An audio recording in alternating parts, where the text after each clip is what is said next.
All right. Good evening and welcome to the May 1st, 2023 meeting of the City of Summit Zoning Board of Adjustment. My name is Stephen Spur and I am Chairman of the Summit Zoning Board. In accordance with New Jersey Statute 10:4-10, adequate notice of this meeting has been provided to a newspaper of record and has been posted here in City Hall. This meeting is a judicial proceeding. Any questions or comments must be limited to the issues that are relevant to what the board may legally consider in reaching a decision, and decorum appropriate to a judicial hearing must be maintained at all times. For the benefit of the interested public, this meeting is being live streamed to the city's YouTube page and also broadcast on Summit's government channel, which is Comcast Channel 34 and Verizon Channel 30. Please note that fire exits are to my right, your left, and at the back of the room where you entered. The city has a listening system to assist the hearing impaired. If anyone needs hearing assistance, please obtain the system here at the dais and return it after our meeting. Andy Ball is the zoning board's attorney. He will advise board members on matters of law and is the key interface with an applicant's attorney. Mr. Ball does not vote on the applications.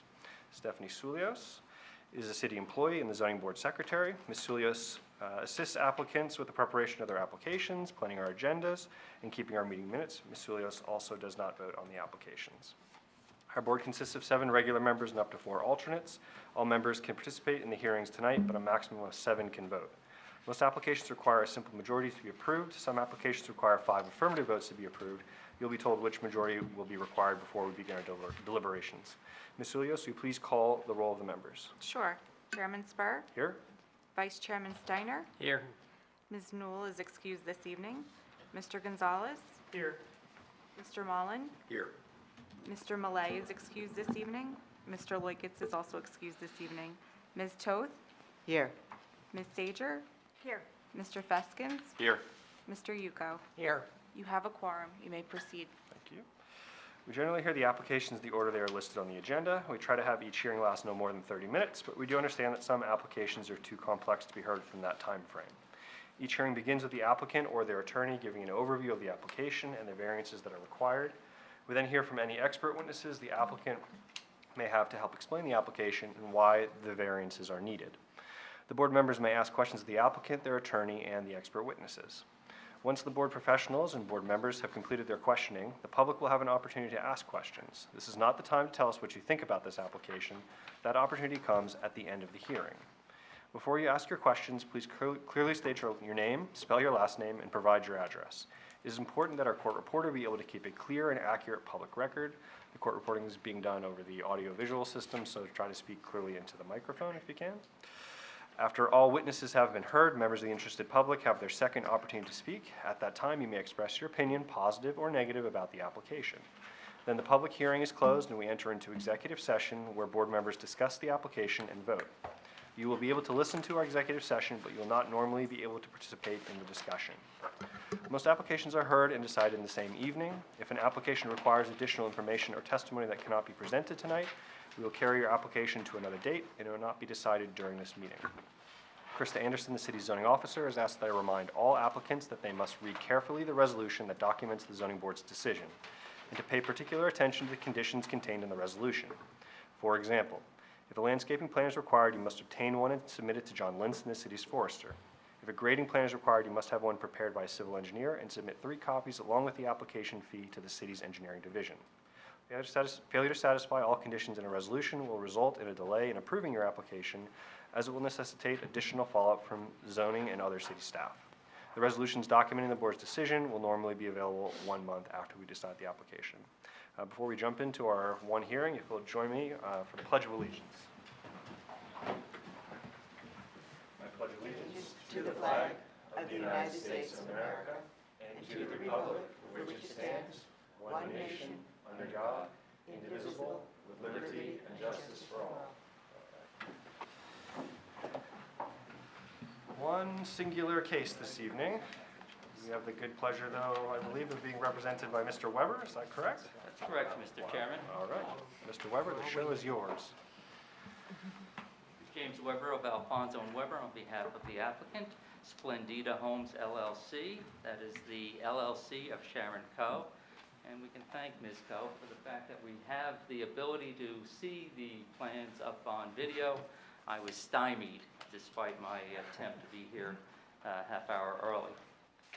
This is an application at 14 Franklin Place And this is a property that's in the R10 zone, directly abutting the R5 zone, and the commercial industrial area that has grown up along Franklin Place. It is a property that is approximately 380 feet deep, 70 feet wide. It is currently vacant. It has been vacant since September 18th, 2002. It's been vacant for 20 years. At that time, it was there, the home and garage that was there was demolished.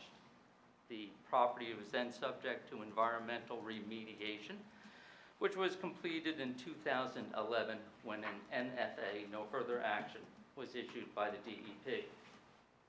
Property has remained vacant for those 20 years. The adjacent properties, as will be seen by the aerial photos that will be part of the planning testimony of Mr. Greigel, and as also can be seen in the aerial photo that's been provided by Ed Snickus, you can see that it directly abuts that long-standing industrial commercial area. The rear of the property is to the railroad tracks. There is also city property to the side, and the property also has steep slopes at the perimeter or at the edge of the development that's proposed. The best way to view this is we have a video that's been taken by Ms. Ch. I'm going to make an attempt to see if I can bring it up on the screen.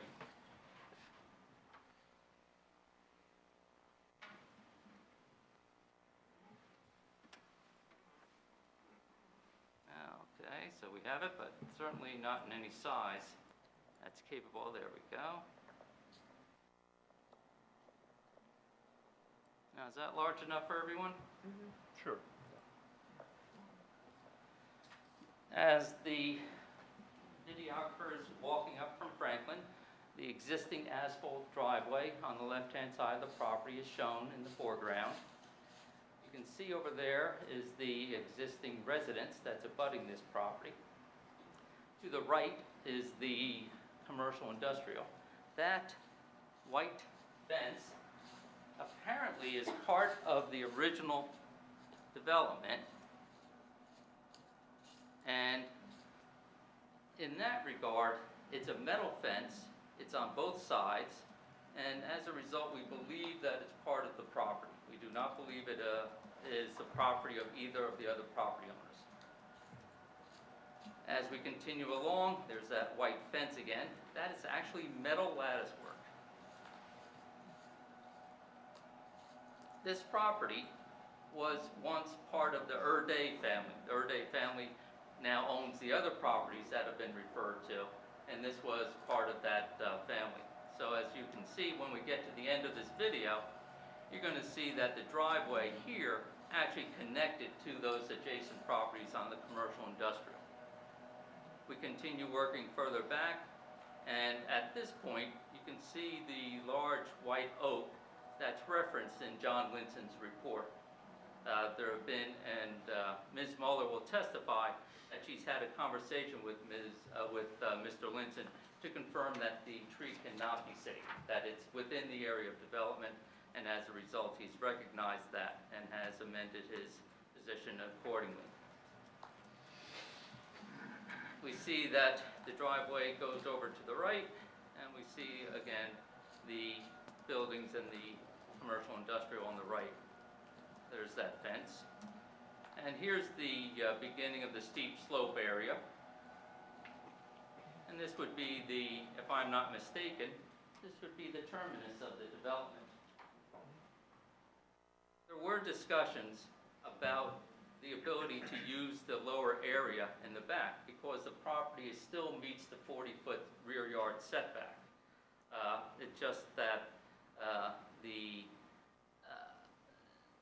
it seemed to be too much. There's 4 units that are being proposed, and the idea of adding an additional building at that point just was raised and discounted by Ms. Ch. So we go down the driveway.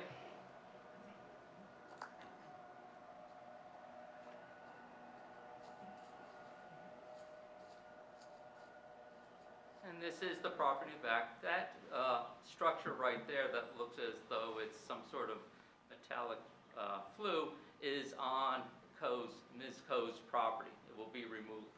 The building obviously is right on the property line, and that was another factor that was taken into account, saying the idea of putting something further back didn't make any sense. So the properties to the west of the property in question do sit right on the property line, and that's been one of the factors that had to be accounted for by Mr. Hochstein in the development of the architectural plans.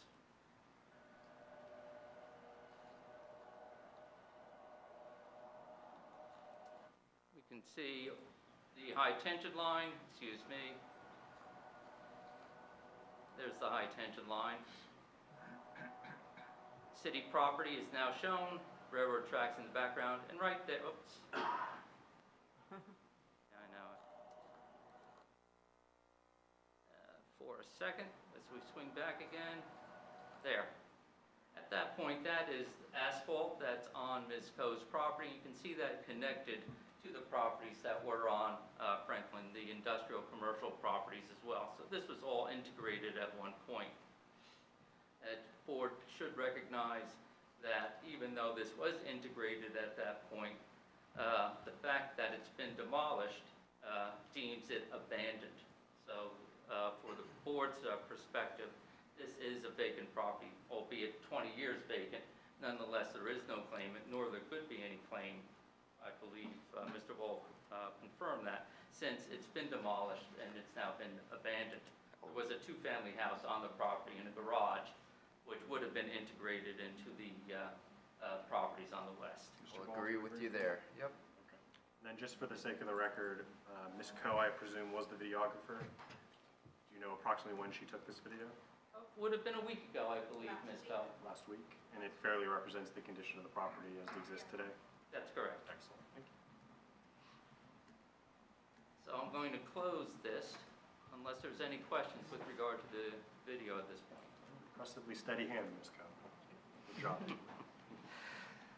With regard to the proposal, I have the architectural plans up, and the Historic Preservation Commission has commented that they appreciate the design. They recognize that this is consistent with what they anticipate. They did request and suggest for the board's consideration that the stone foundation would be continued to wrap around the front of that one building.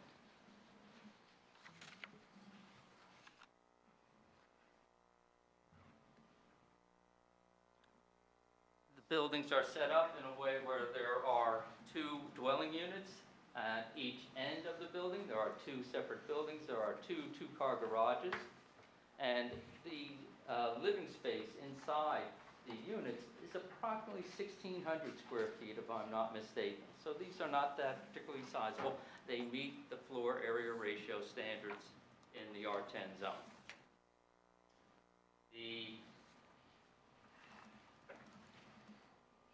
And the question was raised and observed by Mr. Snickes and Ms. Anderson as to whether the 2020 garage space internal, which has been a new requirement of the city, has been met, and the representation will be made by Mr. Hochstein that it does meet. Side view, as Mr. Snickes has pointed out, one of the variances is that the city wants the front doors to face the streets. Because you have structures in the back, those front doors are going to be facing the property to the left, not the industrial property, but the property to the left. Likewise, the ordinance provides that you can have one principal building on a site. There are obviously two principal buildings here.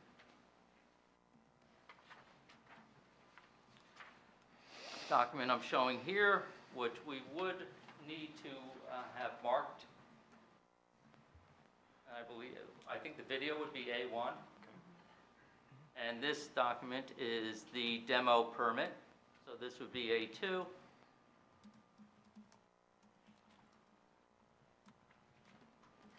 And there was the permit application. I would keep that as A2. The construction permit for the demo of the home and garage, part of A2. And then as A3 would be the September 28, 2011, no further action letter from the Department of Environmental Protection.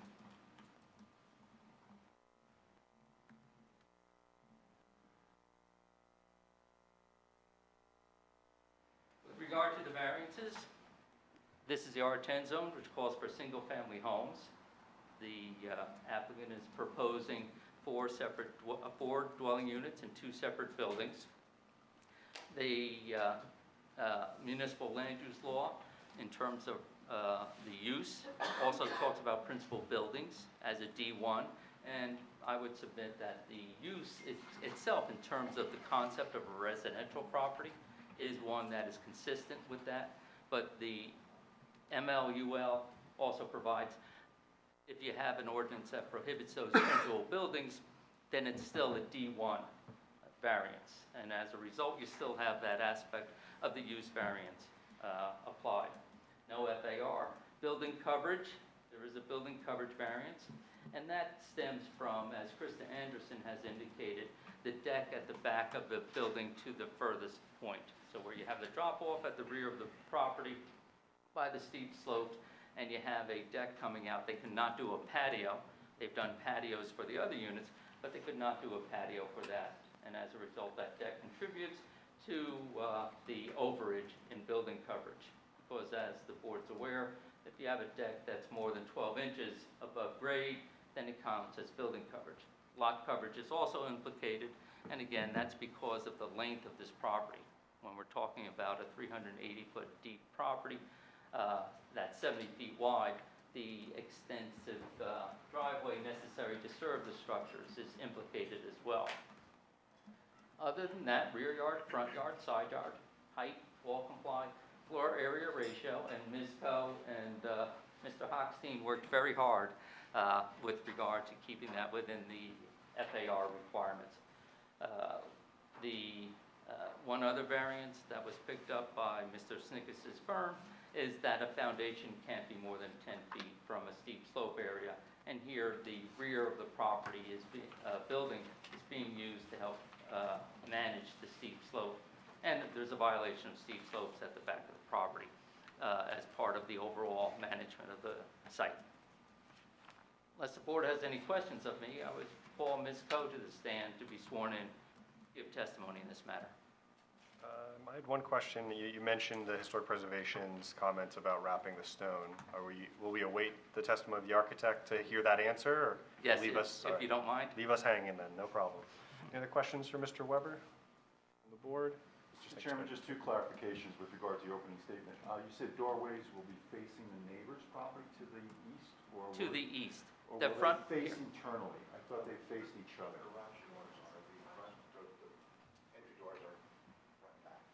Right, that's what I thought.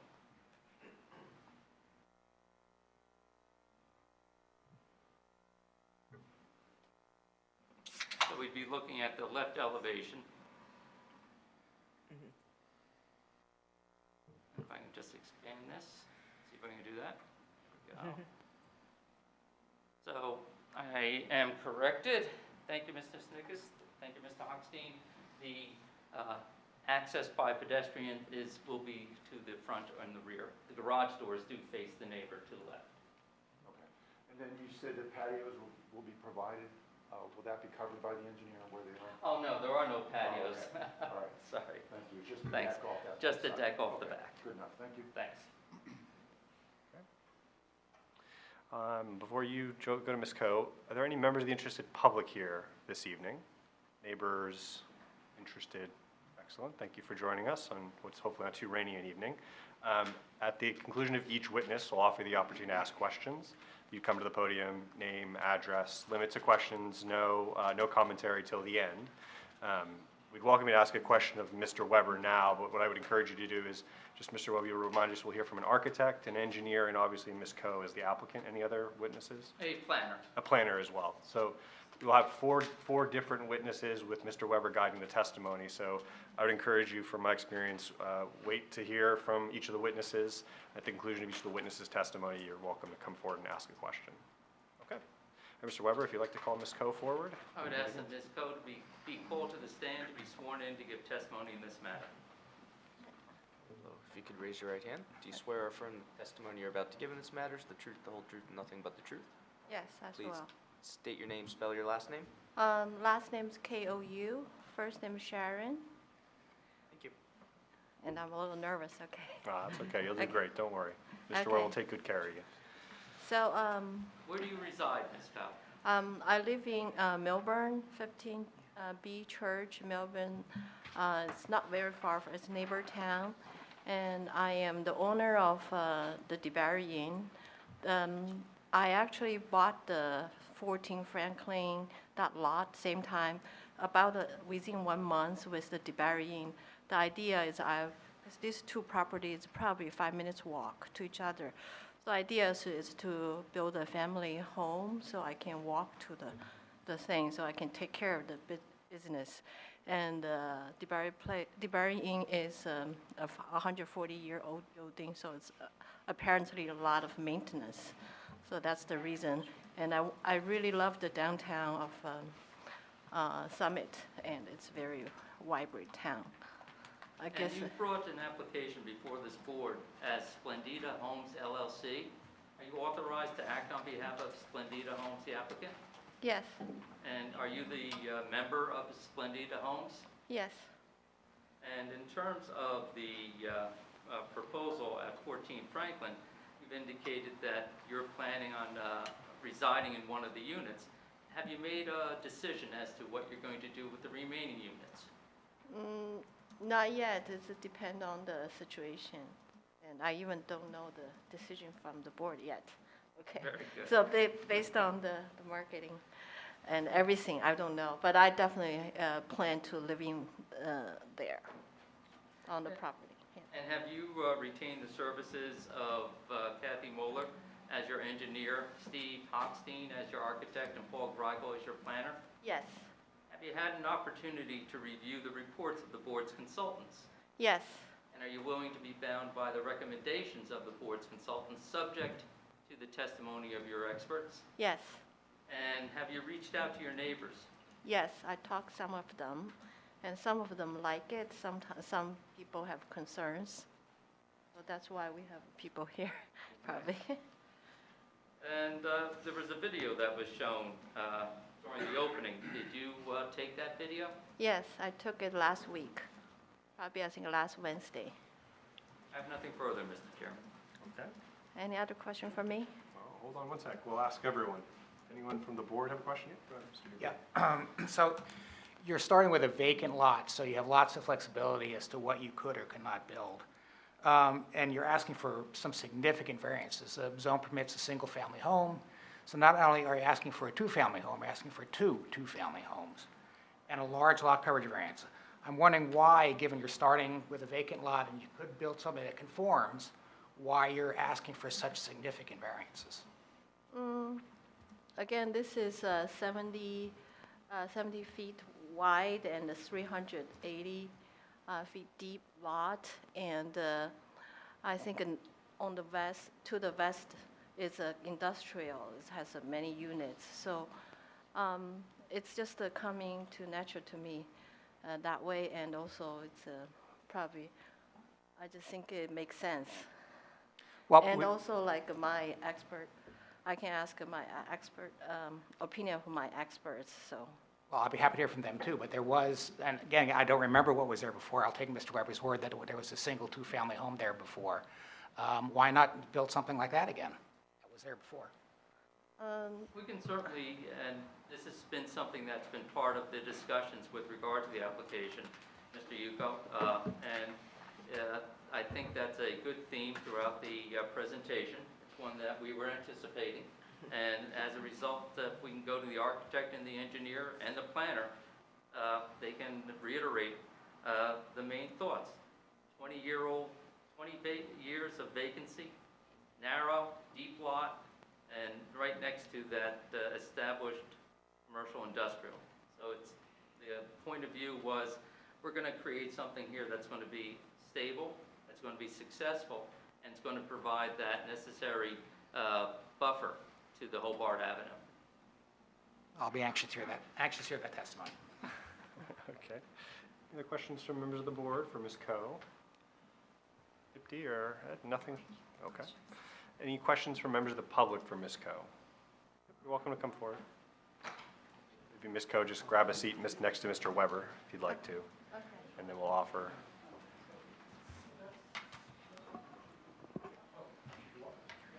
Yes, please, come up to the microphone. Thank you.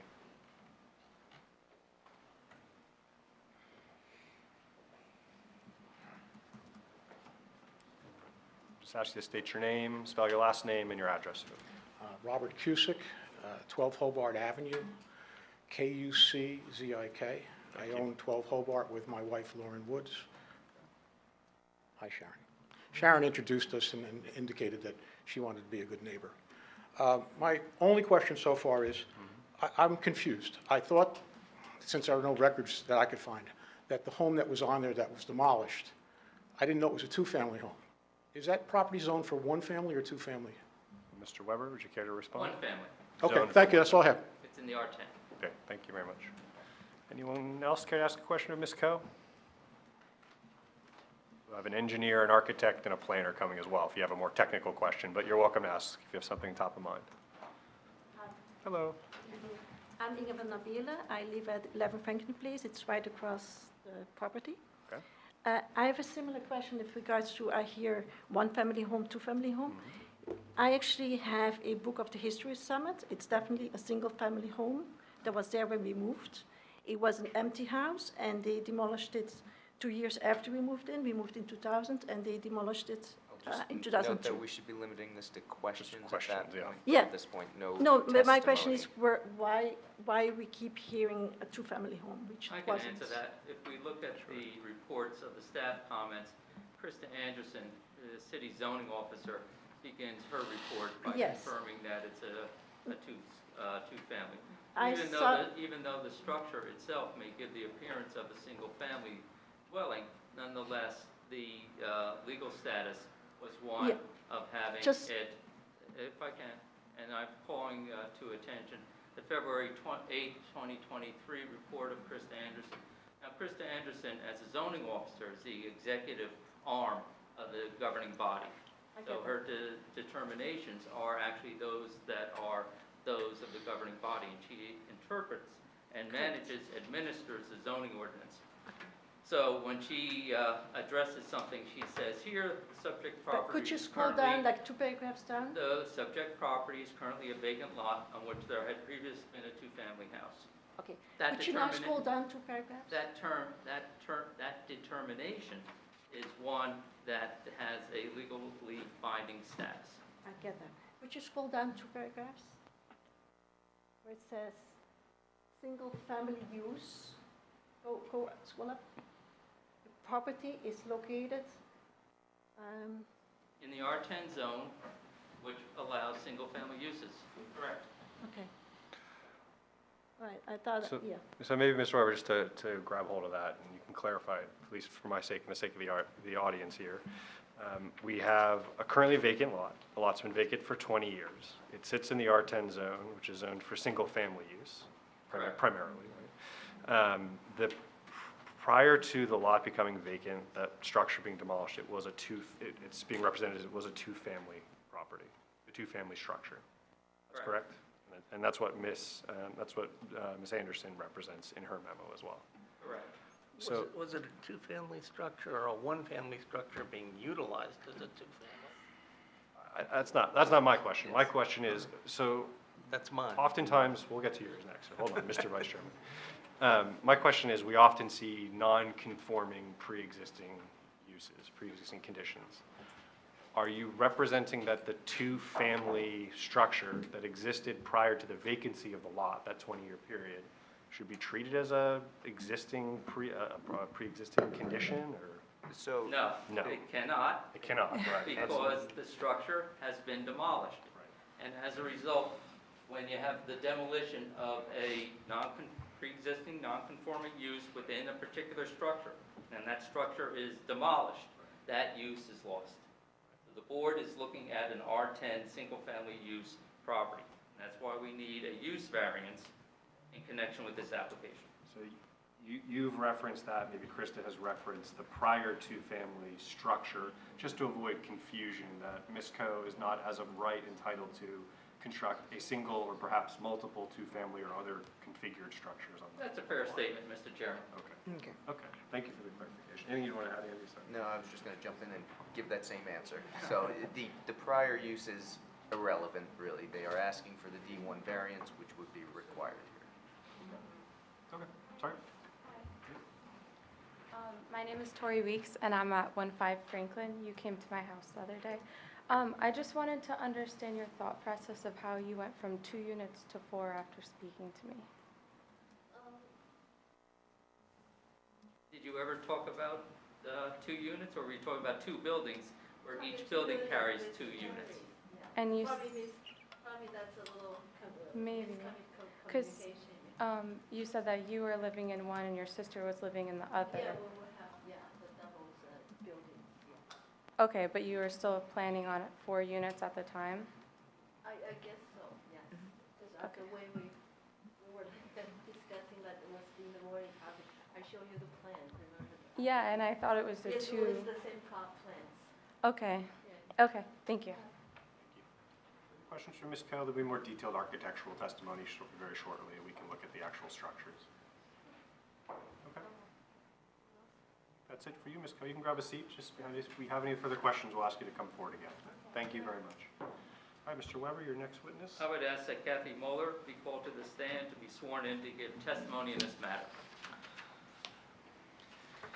Please Good raise your evening. right hand. Do you swear from the testimony you're about to give in this matter is the truth, the whole truth, and nothing but the truth? Yes, I do. Please state your name, spell your last name. Catherine with a C, Mueller, M-U-E-L-L-E-R. Thank you, and you've appeared before our board relatively recently, correct? Yes, I have. And any changes to your credentials since that last appearance? No, professional engineer, state of New Jersey, and my license is in good standing. All right. Accept your credentials. Nope, welcome you back. Thank you. Thank you. Ms. Mueller, are you familiar with the application that's currently pending before the board? Yes, I am. And how did you achieve that familiarity? We were the design engineers for the project. And are you familiar with the City of Summit and its Development Regulations Ordinance? Yes, I am. And how did you achieve that familiarity? I've been working in Summit on and off throughout my 20-year career. And would you be so kind as to share with the board your design of the site and pay, if you could, particular attention to the point that's been raised by Board Member Yuko with regard to how this property relates to the variance that's being requested? Sure. Mr. Weber did a nice introduction, made my presentation a little briefer, but I'm going to go through my plans that you have in front of you and that are up on the board dated October 31st, 2022. They're identical as to what we submitted with the application. The cover sheet, as you've heard, the property is located in the R10 zone. The heavy dash line to the west is R5 on the other side of that dash line. To the rear of the property, which is south, is the R25 zone. That is a piece of property. It's kind of just a low-lying area, and it's owned by Summit, the city of Summit, and it runs adjacent to the railroad, which is to the south. The property to the east is also in the R10. As you can see, it has 2 principal buildings located on it. And just to the east is the corner of Franklin Place and Hobart Avenue. Now, in talking about the property Lot 20, that's just to the east, I think that there's just one structure that's there now. Is that fair? We took these off of aerial photos, so if it's recently been removed, I'll correct the plans.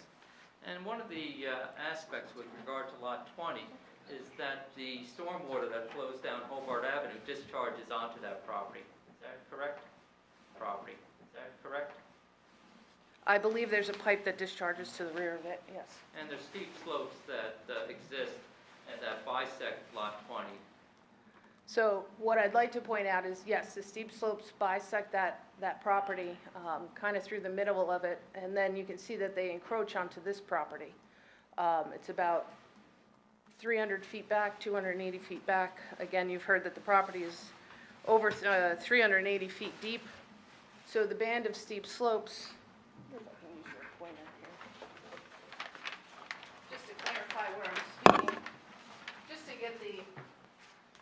existing conditions clear, which helped us plan the property.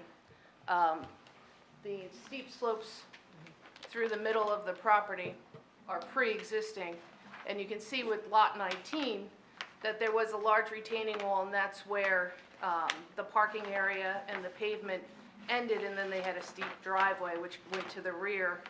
And then you can see the encroaching pavement that's in the rear that was utilized by lot 18, and that's at the foot of the slope.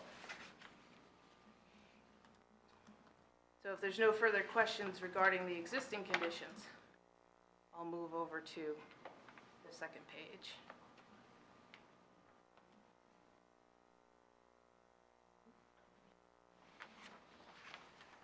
Where's your Zoom?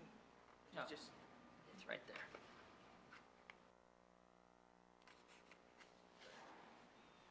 If you want to use the keypad works. I had trouble with my mouse last time. Gotcha. So on the second page, we have the zoning.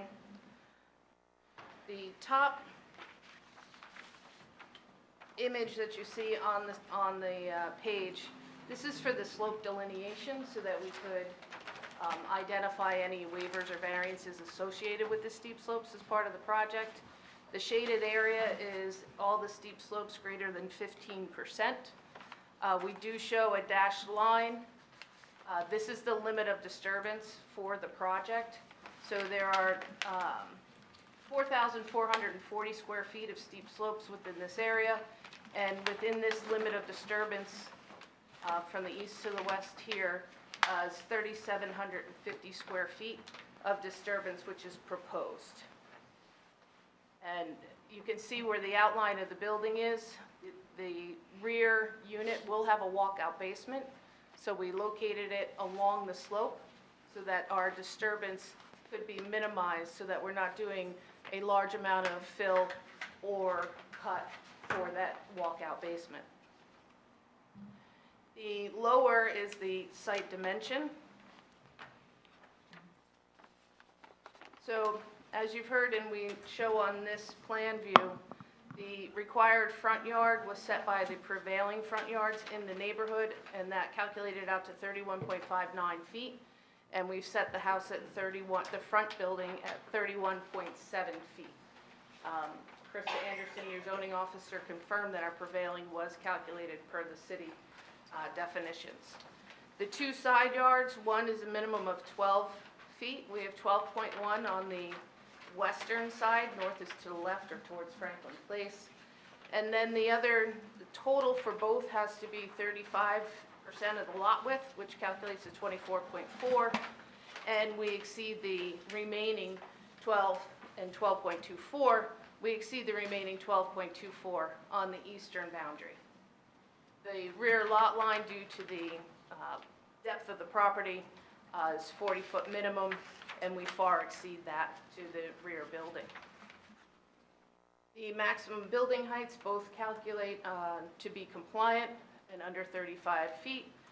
The front building is 29.2 feet, and the rear building is 30.7, and I'll show more detail of that on the next page. The building coverage, as you've heard, we are requesting a variance for 20.88% when 18% is allowable. The 18% calculates out to 4,731 square feet. And on the site dimension plan, you'll see the bold outline. That's the foundation of the two buildings. And the area for the two buildings is 4728. So that area is just under what's allowed.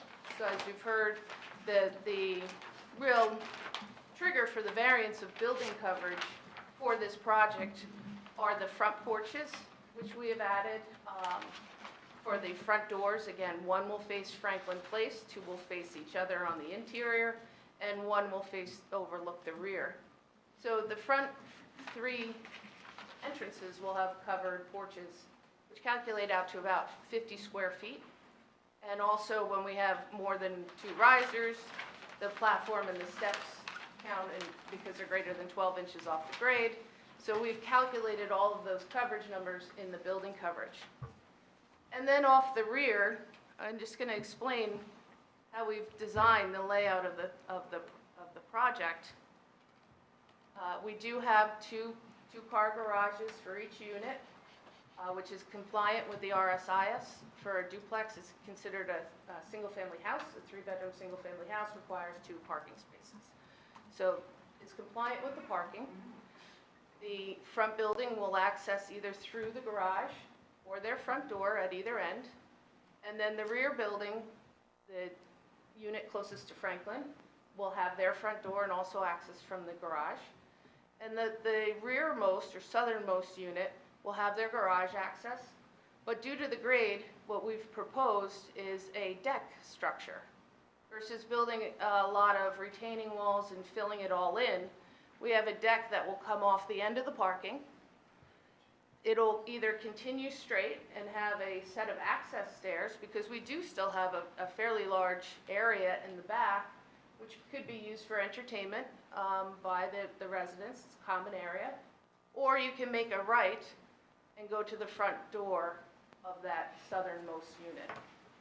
So all of this cross-hatching back here, where we have it labeled proposed deck, has been included in that building coverage variance, along with the deck stairs until they get within 1 foot of existing grade. If I can, in terms of the distance from the garage to the property line on the east, the building is around 26 feet, and you have additional space for the turnaround for cars to back out? That's correct. We've designed one access point from Franklin. We have it at 18 feet wide.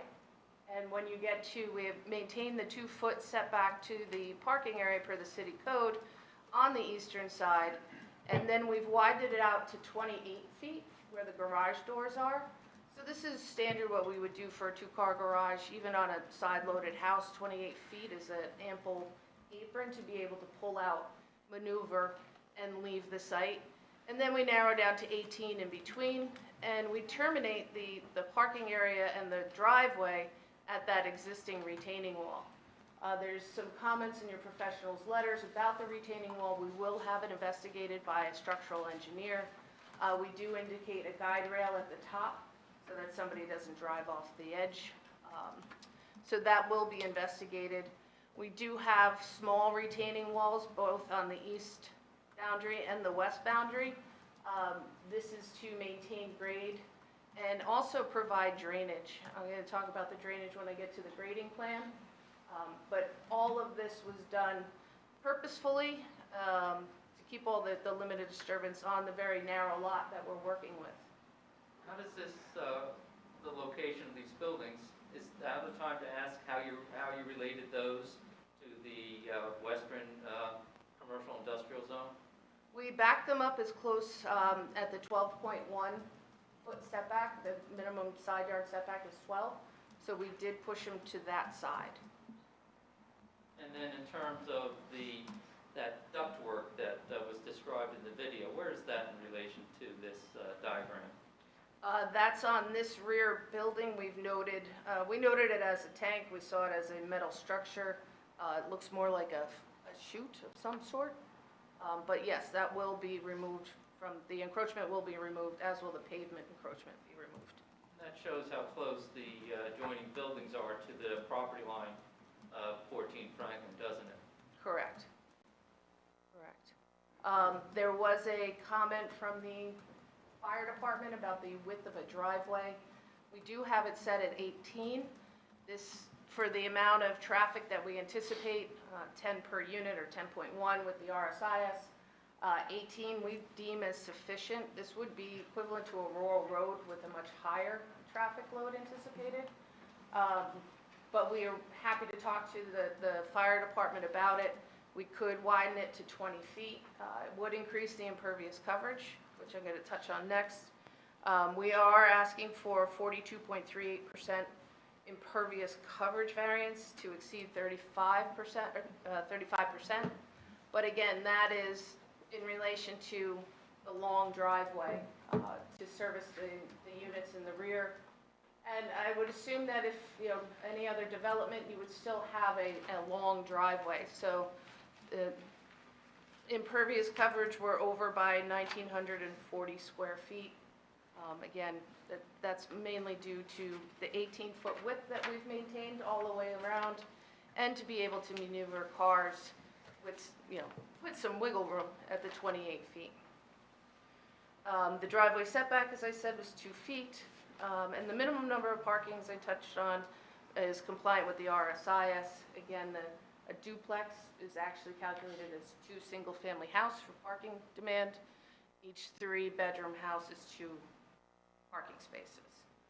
There is on-street parking for visitors on Franklin Place. As you get closer to downtown, it's metered. I think it was 5 hours maximum, and then 2 hours Monday through Saturday from 8 a.m.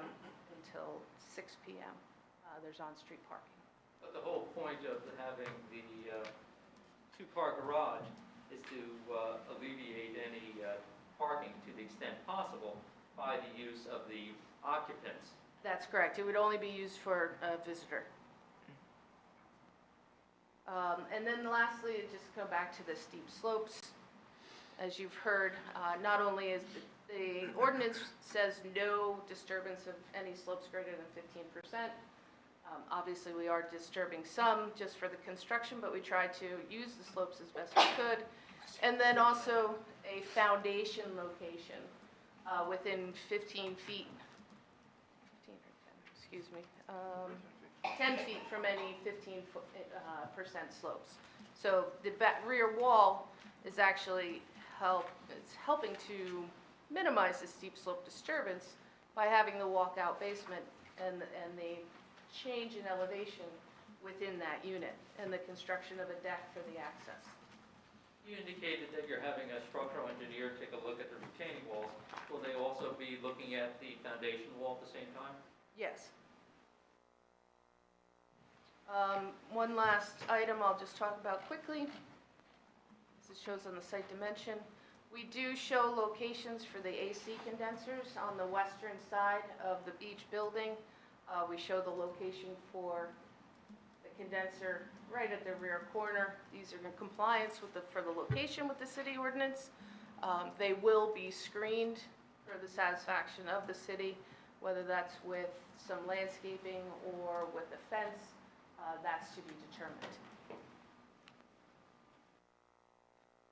If anybody has any questions about the slopes or just the general layout, or I'll move on to the grading and drainage. Okay. With the garages and the driveways, not everyone puts their car in the garage, or there may be visitors parking. So how would a car parked in front of the garage affect a neighbor's ability to pull back and make the turn? There will be no parking behind the garage doors allowed. There could be some parking along in between. They could fit it along, I don't know if you can see my cursor here. Mm-hmm. Along the drive aisle, but it will be prohibited and self-managed behind the driveway. If a car is parked there, you'll lose about 9 feet, and it'll be very tight. Okay, no, I was just thinking of a car facing the garage, but not in the garage. Oh, then they would be sticking out into the middle of the driveway, so people would have to drive around them, so that wouldn't be acceptable either. Yeah, so the somebody pulling out of the garage next door. They can't be blocked by their neighbor. Okay. Am I making myself clear? So I'm just going to switch over to sheet 3. Again, we have a split view. I'll start with the top view, which is the grading plan.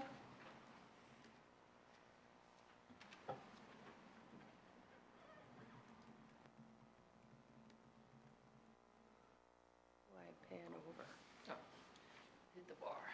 Okay. There we go. So the existing conditions on the property is they actually had a very large mound up at the front with steps coming up, and the driveway on the left side. We've taken the driveway location and used a similar location, but again, we've widened it to the 18 feet. I don't know the exact dimension, but I would say it's about 12 feet, which is typical for an older home. So we're widening that out, and we're also flattening it, so we're cutting into that grade. We're coming up at 8 and 5%, which are acceptable driveway slopes, and then we flatten out because you don't want any steep slopes in front of your garages while you're turning around. So as a rule of thumb, we usually use 5% maximum for any kind of parking versus just driving forward. So we don't exceed 5% at any point. So we're coming up off of Franklin Place.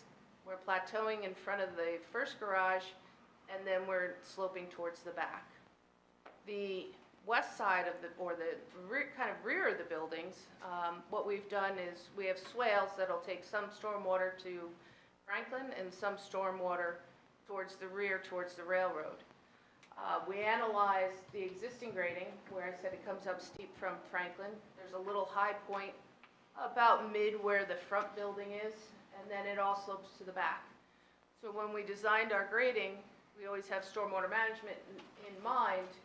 We set the high points of the property so that the flow to Franklin Place is not increased, but yet the flow to the rear will be increased. We're directing our driveway there, and we're directing all the roofs there. So by doing that, we have enough drop, and you can see the stormwater management system that we've put in the rear. This will be an underground arch system that will collect all the pavement in the driveway, and then also all the roofs, what's not running overland. And it's enough to attenuate the flows so that what's leaving the property in the rear is at or below what's leaving the property in the rear under existing conditions. So again, that's the grading. And then the utilities would be serviced by public utilities. Water, we'll bring in an 8-inch line, and everybody will have their own service. And the same with the sanitary sewer. We'll bring in a 6-inch private main, and then the laterals will all have their independent connections. We do show gas, and then all of the electrical, television, telephone, if anybody has one anymore, will all be underground. There is one existing telephone pole, which is or will be in the way of our new driveway, so that will be relocated. That's right here. It'll be on the right side of the entrance of the driveway. Then just else on this page, let's scan over to the right. We looked at the site distance just to make sure that it complies. The speed limit is 25 along the road. They do have the warning signs for 5 to go around the 90-degree bend, but as you can see by the sight lines where our driveway is located, we have plenty of sight line to the left or to the west, and then to the east is limited by Hobart Avenue, but again, that's not an oncoming car because they're going to slow down as they turn that 90 degrees, so they won't be up to 25 miles an hour as they're approaching to the west. So those are the two sight lines that we've shown here. Ms. Mueller, with regard to the 5-mile-per-hour sign that's been posted, did you happen to speak to the city engineer's office? Yes, I actually contacted the city engineer to see if they had any more, maybe some data that they collected, but he said that the 5-mile-an-hour speed limit sign was put up a long time ago. It went missing, and it's since been reposted recently. And then lastly, on this page, on the bottom left, we have the building height calculations along the perimeter, and as I stated before, both heights are compliant. From the grade plane up to the roof peak of the buildings.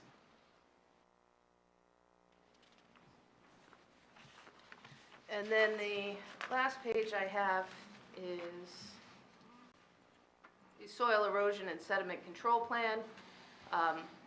If the board is to look favorable about the application, we will be applying to the Somerset Union SED for their approval. The limit of disturbance is just under half an acre. So we've done we've really tried to minimize the disturbance, work with the property here. So for 200 square feet is our intended disturbance on the site. There are some trees sporadic through the lot. They will be removed. We don't have a landscaping plan as part of my set, but I've worked with your city forester a number of times. We'd be happy to discuss what he would like to see. You'll see in the renderings that some foundation plantings obviously will be installed. But I also talked to John Linson. He had some concerns about a 40-inch diameter tree. Per his memo, he's saying at the rear of the lot. I discussed it with him. Ms. Koo actually met him out on site to look at the tree. And when you're on the property, it is a little deceiving, as you saw in the video. You're walking along the property, and then there's a break in the property where the elevation drops off, and then you have the large area in the back. It feels that the property ends at the top of that slope. And Mr. Linson thought that was the rear of the property. So he thought it was all the way in the back and that we could save it. Unfortunately, removing it is unavoidable. It's right in the middle of the lot. It's almost dead center in the middle of the lot from left to right. So we've discussed it with him, and he has acquiesced that it will be removed. And then we have construction details. Again, we have some retaining walls. We intend to do them with modular block. We've shown the driveway to be curved, which is a nice feature for the project. There's some questions. I think there was just some clarification about I'll go back to the site dimension. We've added little trash containers out front of the buildings. They're 4 by 8. We figured a small corral to have 2 garbage cans for each unit so that they're not just kicking around. So we did incorporate that into the site dimension. They're right outside the garages of each of the units. Have you had an opportunity, and if you don't mind, would you pull up the report of the fire chief dated February 7th, 2023?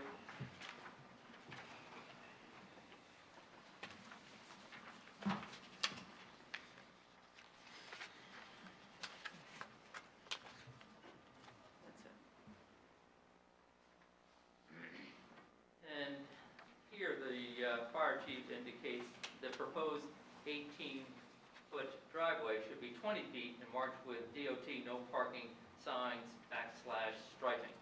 Can you opine as to how to address the additional space that they're looking for and whether or not it should have that signage? So as I touched on, we do have an 18-foot wide driveway. Physically, could we widen it? Yes, we would increase our impervious coverage. And as I stated, an 18-foot wide driveway actually complies. Which one do you want me to stop on? That one's fine. The 18-foot is actually a rural road per the RSIS. So if the board feels that 20 feet is more appropriate, we could widen that. It would aggravate the coverage variance that we're seeking. Or I could do a 2-foot grass paved shoulder in it. It could become a maintenance issue. So we're open to. Can you elaborate on what Chief Evers is likely suggesting? I don't know what to make of this. Usually we get no objection, so it's more than we usually see, but not much more. Is this a fire safety issue for the access of fire engines and equipment? They'll be able to pull in 18 feet without an issue, and that'll give them sufficient room to put their outriggers. So as far as could be determined was that by having the width of 20 feet, this made the maneuverability for the fire truck easier. It's typically comments from the fire and the police especially are non-negotiables for us. So I just need your help kind of interpreting this. Is this a requirement or is this a nice to have? So I do also just want to point out, and I know in a prior application we were talking about driveway widths, and I missed one of the exceptions in there, but I believe in the R10 zone, we're limited to an 18-foot driveway, unless there's some exception later on. So not only would they need an additional impervious coverage variance, but they would need to be granted a variance from that driveway limitation of 18 feet. So if the board's going to consider that, just keep in mind that we are piling onto the variances. Joe, what's on your mind? And that was one of the points that Ms. Mueller had made, put a vegetative side on the 18 feet, so that to the extent that there ever is a fire truck coming on, it has that stability adjacent to the 18 feet to make it 20 feet wide. I get into the issue of enforcement of the rural road that we're putting in here. And you're putting signs that say no parking or whatever. How are they enforced on private property? So I'm not presenting that this is a road. It's a private But you said driveway. it's equivalent to. For the justification of the width at 18 feet and the access for a fire truck will be sufficient. But if somebody parks illegally or the signs as the 5 mile an hour sign disappear, who replaces them, who enforces? Because the fire truck gets blocked at the first one and can't get to the second one because there's who's enforcing? Are we doing Title 39? That's a good point, Mr. Vice Chairman. The decision's not been made. This was a point where Ms. Mueller had come up with the idea of just having the vegetative side so that the purpose of the additional width could be achieved without increasing the lot coverage and without creating an additional variance. It would be something that would be subject to the review and approval of the fire department at that point, which we believe that they would find acceptable. With regard to the signage, the point that I think Ms. Mueller had raised was that it wouldn't make sense to have that signage there, except in the very front. So in terms of the fire trucks having to go all the way back to the back of the property, and this comes from somebody who was a mobile intensive care paramedic in Elizabeth before becoming a lawyer, the fire department can get wherever they need to get, absolutely. And they're not going to pull their trucks all the way in. If there's a case, they'll pull the one truck in and they will use that facility, that as access at that point. So it's something that we feel in conversations, if the board approves the application, we would make it subject to the review and approval of the Summit Fire Department. There's an ambulance chasing joke in there somewhere, but I'll leave it alone. So I think the vegetative, the 2 feet of, what are we referring to as vegetative? I could do What are we calling it? reinforced, like a grasscrete or reinforced lawn. Okay, is that a thing? I don't know. Is that a thing, Dipti? I don't know what that is.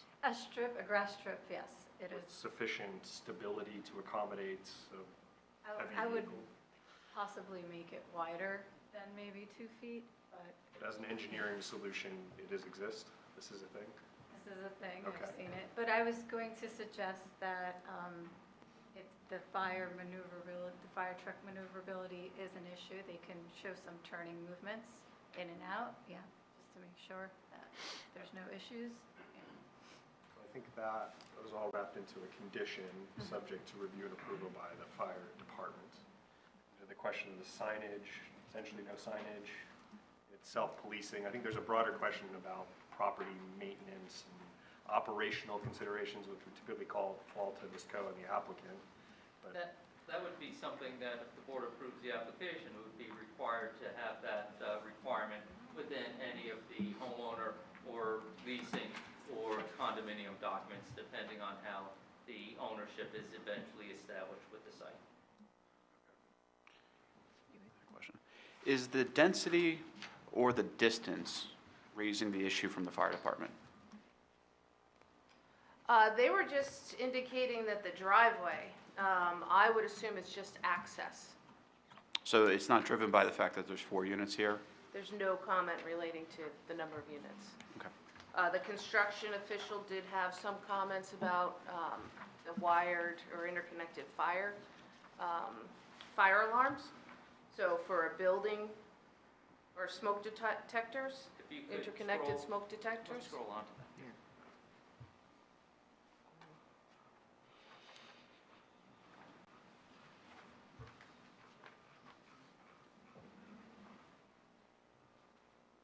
again, I may be overstepping, and the architect will be able to expand on my simple answer.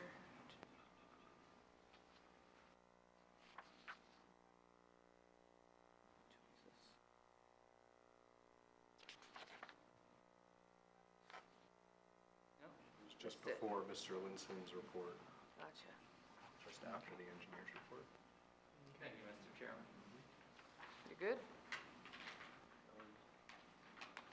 little bit more. A little bit more. There you go. Voila. So his last one is interconnected smoke detectors with battery backups. And you're referring to the report of the construction official dated January 23rd, 23? Yes.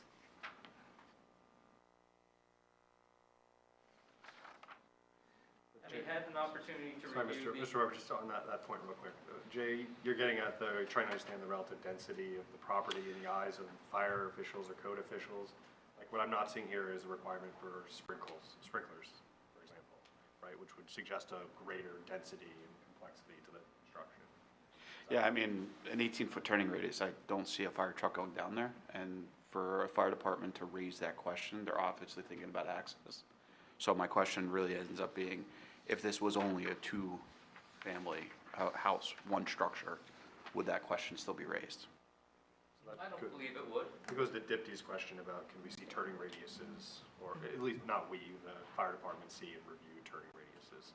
Or, it's not really turning radiuses, it's just, that's not likely how they'd access The it. vehicle turning. It would, Vehicle we could put a turning vehicle, template on it. a turning I don't have any concern about it turning into an 18-foot driveway. And one of the points too, is the fact that you have this very deep lot, this 380-foot deep lot, which poses its own particular challenges. And that's part of the reason why this application is being brought to the board for these 4 units, is because to incorporate this property, given its narrowness, given its length, given its proximity to the commercial zone, it was something that this would be the most successful and appropriate development of the site. Would provide additional housing, diversity of the type of housing, and provide that reinvestment on a property in Summit that's been vacant for 20 years. It says something about this particular property. Because we're excited for the planning testimony, so. Don't spoil it just yet. Any other questions from members of the board? Yeah, Steve, I, Oh, sorry. one, yep. Yeah. And we may want to hear from the architect about this too. I was debating waiting, but I'll give you a crack at it too. Did I hear you say that, I guess this would be in the southerly of the 2 buildings, that there's a walkout basement? Yes. Okay. Oh, there's not? Oh, we took that out. I apologize. Okay. I'm glad you did, because I was going to go somewhere with that. Okay. Okay. Can I ask about those trash enclosures you mentioned? Sure. Are they going to be screened from the street? We kind of drew it in, we didn't detail it. I'm envisioning just a small fence, probably the height of garbage cans that will open out towards the street. So yes, they will be screened by fencing. There'd be something more visually appealing, perhaps? We're open to suggestions. I mean, we certainly could put some vegetation on the Franklin Place side of the mall. I think that would probably be preferable. Especially, well, the front one's gonna be visible, then you'll see some renderings coming up. The back one will be right at the corner of the pavement there. When you're using So, your pen, you wouldn't doesn't- mind using the cursor? the magic pen that everybody can't see. And perhaps if you could, now that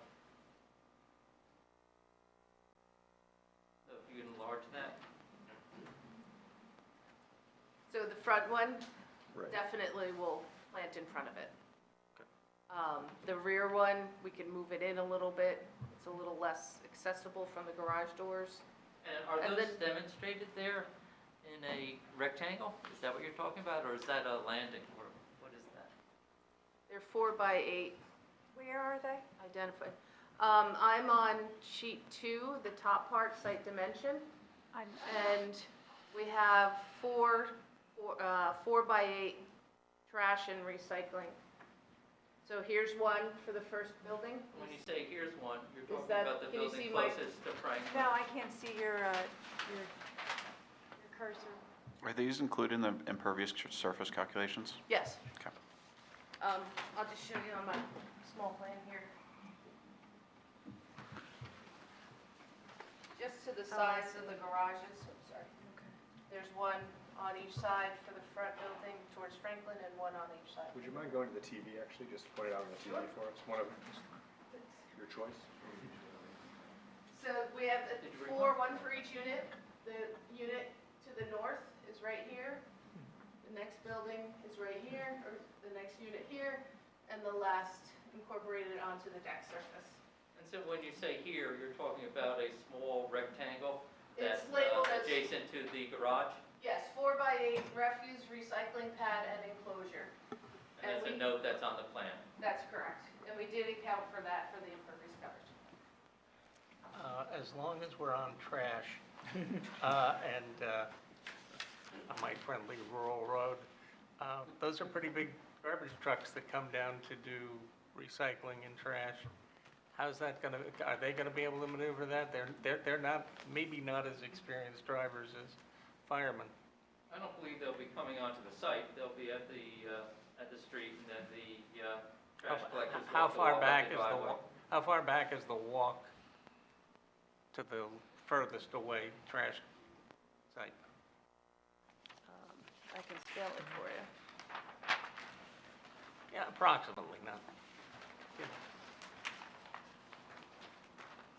Because you're asking to haul the house's trash, and I don't know how far. I know that we have rear service in Summit, and the recycling has to come to the street, but 60, It's pretty far back. yeah, it's, 690 feet. Take care of it on holiday time. I was gonna say, just maybe impolite, but it's not an impediment for receiving service, though, I don't believe. They'll grumble every time they have to walk all the way back there, but it doesn't mean they wouldn't I'm sure necessarily. there's other I don't know homes what that Aaron's have gonna say about driveways that. as long. The southernmost enclosure is 220 feet from the curb line. So there's some potential for inconvenience of city employees. Sorry, Stephanie, you'll hear about that around the lunch table, I guess, but, okay. no, I'll leave it better when they get my. Yours is much easier.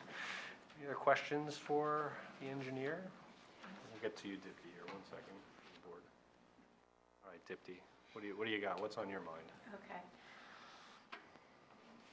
The majority of the comments we have been covered for the most part.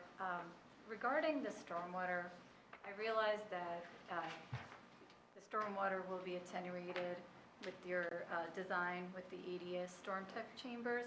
However, are you able to confirm that with calculations since that was not part of the application, and will those be submitted to the board for review? We submitted a drainage report as part of the application. Okay.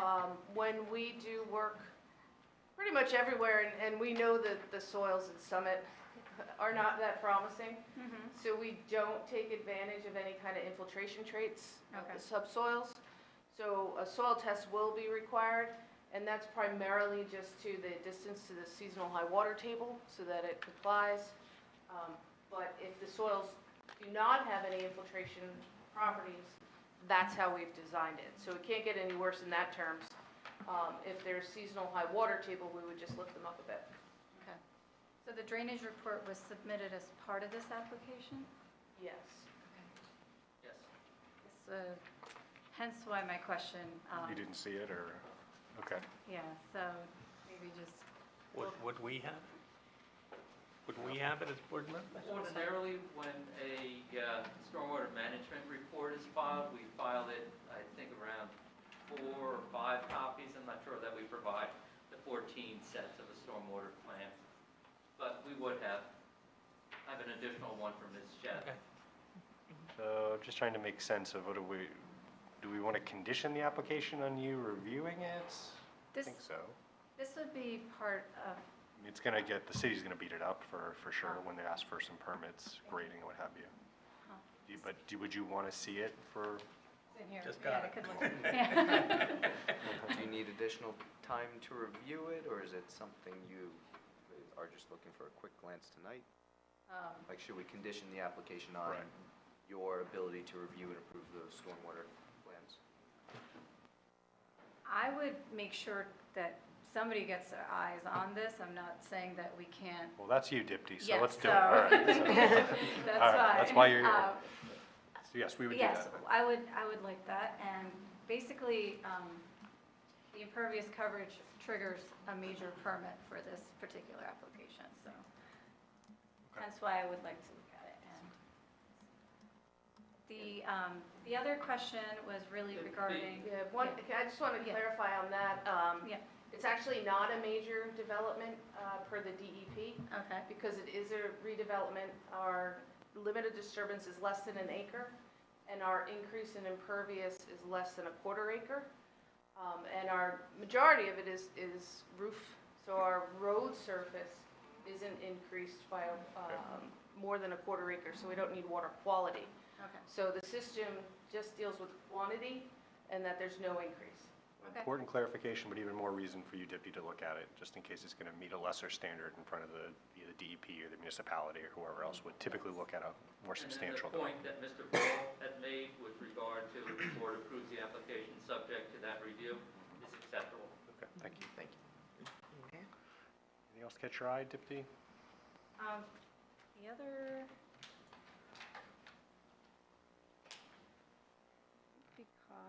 Yeah, so I think Krista's memo pointed this out too, but can you provide some, and maybe this is for the planner, but for proposed lighting around the site?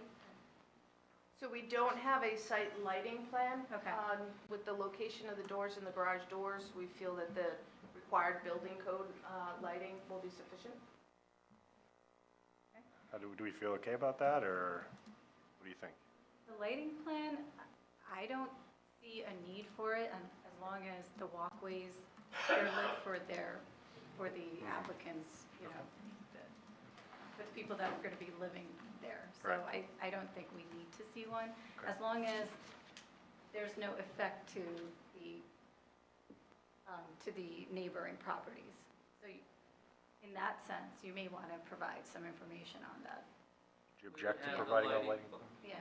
Would you object to providing a lighting plan, Mr. Weber? We don't object to that. Since you're That's so subject to Ms. Chet's review. Yeah, she's got some I homework think here. that's the most efficient way to approach that. Okay, that'd be wonderful, thank you. And the plan will comply with the city lighting ordinance. Wonderful, even better. Very Okay, good. And the last thing I noted was the utility pole to be relocated, which is in the city right away. That's what's noted on the plan. Is that something that has been worked out with the utility company?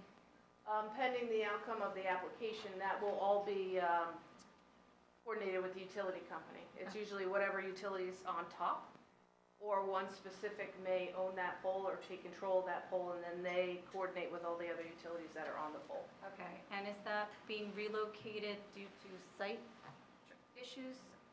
No, it's No. for the width of the driveway. Okay, all right. Yeah, so most of this has been covered from the report. Thank you. and I believe you mentioned already, Mr. Weber, we would ask that the applicant accept the engineer's letter as a condition of potentially approving resolution. Does I find that That's correct, acceptable? Mr. Chairman. Okay. I just had two questions then. Well, three, but we can address the third last, is fencing. There's that apparently indestructible metal fencing, lattice work on that one side. Will that remain? I would have to defer to the applicant. Okay, okay. We can address that later, Mr. Weber, if you'd like to discuss with the applicant. The fence will be removed. Okay, the fence will be removed. So that leads to my next question, which is, I've heard some kind of discussion of foundation plantings for their structure. With the removal of the fencing is an element of screening. Was the landscaping plan that's to be submitted to Mr. Linson incorporate screening along the property lines? Can you elaborate upon kind of the basic elements of the landscaping plan that would be submitted? Certainly, the southern exposure will allow any landscaping that's put in along those property lines to thrive.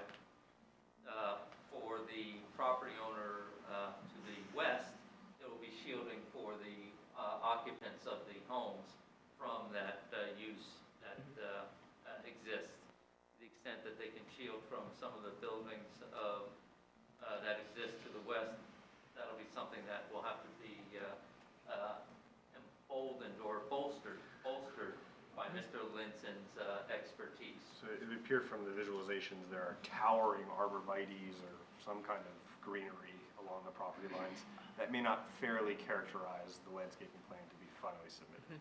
At least in its initial state, it may mature to be such a condition. That may be, and I think it was something that Mr. Snickus had indicated, a 6-foot fence may be the most appropriate along that side. And the fencing would be included within the landscaping plan? Yes. And the last kind of item that's on my mind, and maybe Mr. Weber, you can opine on it here, or we can hold it for later in the testimony, is around property maintenance and management of the facility. I understand that the ownership structure is not yet decided, condominium, rental, whatever it might be. I don't know what this is. It's not, two-family is a certain kind of scale of private ownership that has a certain kind of hands-on management by the residents. When you reach a certain scale of a development, and development doesn't feel right either because this isn't a 10 or 20 or 50 unit building by any measure. How should we understand the property maintenance? Will there be bylaws put in place or some kind of rules established? I mean, what kind of assurances could you give us and the nice people that decided to spend their Monday evening with us that this property will be maintained and managed in a If it is a rental property, then at that point, the lease would have to have the maintenance, and the landlord would be responsible for that maintenance obligation. City, in terms of any enforcement that it makes, and imposes that enforcement on the owner. So the owner, landlord's responsible for whether or not it's the tenant who caused the disarray. It's still the owner that has to manage that. If it turns out that it's going to be an ownership form, such as a condominium, then within the condominium bylaws, there would be the regulation for the management and for the operations to assure that the property was maintained appropriately. The city, in either of those aspects, so if you have a rental property, you have to file with the city as to who the owner is and the contact information. If it's a condominium, likewise, those documents have to be filed as well, so that the owner is actually accessible. In this instance, you have Ms. Coe, who is planning on living there, who also owns the DeBarry Inn, and as a result, is a person that can be reached. I wish Ms. Coe a long and happy and strict life managing of properties like these and the DeBarry Inn. But maybe Ed or Dipti, I don't know if there's any elements of this kind of scale of development that's worth being called out, at least in the context of the zoning board application, that we should be concerned about. The trash and recycling we've addressed, which is good. The parking, well, I think there's maybe some impracticality to it, has been addressed in terms of no on-site guest parking, visitor parking. Are there any other elements that we should be concerned about from your experience for this scale of development? Possibly wheelchair ADA access? You can pose that as a general question. Do you have any opinion on? For single-family residential, we don't provide ADA accessibility. If somebody, age is in place, then they do their own provisions. That is, you have no there's no stipulation that you provide ADA accessibility. Correct. Okay. The only thing, Mr. Chairman, I was going to offer with regard to the scale of the development is, if it's, and I think what Mr. Weber was indicating, it's not clear whether or not it's going to be rental and/or for sale.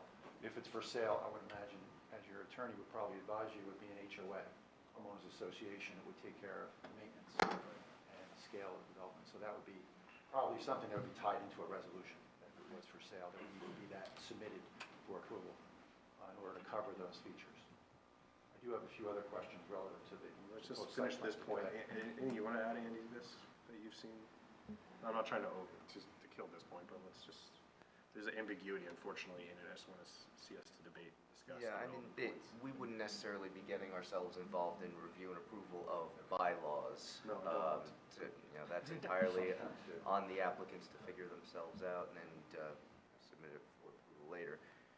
Nothing else really comes to mind as being a necessary condition that I can think of. Okay. Less is more. All right. And Certainly, just to follow up a few things on the site plan. Was there any wetland analysis? I noted that you had indicated the municipal properties further down towards the south. Is there any buffers or anything like that that might affect the property? I was just wondering if you looked into it. Looked at the state GIS mapping, and there was none in the area. Okay, very good, thank you. What is the length of each building? And maybe this is an appropriate question for the architect. The architect will know that. Okay, and then in total, I was just wondering what that overall length of building mass would be. I think, as the chairman, I know you're pointing to a issue of a landscape plan. The proposal is to be 2 feet away from the easterly property line, right? Correct. With proposed driveway. There's also a retaining wall there as well. That's correct. So any fence and/or landscaping would have to address that area. Well, landscaping right along in 2 feet, that's a tough area to landscape. So as we discussed, it may be a mix of landscaping and a solid fence Okay. to create that visual barrier. The fence would have to integrate with the retaining wall in some way. Right, so if we have modular block, they have details where that fits within the modular block for the posts. Okay. And Ms. Mueller, I'm sorry to interrupt, Mr. Snickes. You just indicated it would be a solid fence, and that representation would be acceptable if the board approves the application. Thank you. Along the westerly property line adjacent to the commercial use to the west, I noted on your utility plan, there's a lot of utilities that you're proposing along that side of the building. Is there any ability to relocate those, anticipating the landscaping of that area? Because that is a interface between residential and commercial. It's an excellent point, and we can work with the utility companies to possibly relocate them. In order to maximize the area for landscaping as best as possible. Correct. We'll have to coordinate with full building plans of the architecture to see where the utilities are, but your point is well noted. Okay, thank you. Any pedestrians accessing the other 3 units? I noted that you have a front sidewalk to the first unit. You would have to walk up the drive, right, in order to get to each unit? Correct. 18 feet wide. We did have a comment with regard to whether or not the driveway had to be as wide, but we'll stay off that. Doesn't seem like the fire department definitely had a point to make. Thank you. That's all the questions I had. I think the others were answered. Thank you. Thank you. Okay, thank you. We'll offer now the public the opportunity to ask any questions of the engineer. Understanding that there is an architect and a planner still to come, so if you have engineering questions, you're welcome to come forward. Yep, just up here. State your name, spell your last name and your address, and then you're welcome to your question. Hi. My name is Peter Kinget, Kinget, and I live at 11 Franklin Place, which is across from 14 Franklin Place. I have a question about the tank removal that you note. So we have some concerns about the fact that there is chemical contamination on the Franklin 20 site as well, as I think the lawyer noticed that there is, even on this property, there was an issue. But also on Franklin 20 is listed on the New Jersey DEP website as a closed site with remediated contamination. And so my question is, if this tank removal or the asphalt removal on your property that you're planning to do, is that not going to possibly disturb this contamination that is in the ground? If I can, the jurisdiction over the management of environmental contamination rests solely with the New Jersey Department of Environmental Protection, and any removal disturbance will have to comply with NJDEP requirements. I have another question. You mentioned that there was a request from the arborist, I think, from the town to preserve the tree, the 40-inch tree in the back. If you were to put a single dwelling on this property, would you be able to preserve the tree? The plan that's being proposed is for these units on a property that's been vacant for 20 years, long and narrow, and is right next to a commercial zone. The talking about or stipulating to another plan, another alternative, is something that I would submit is not before the board at this point.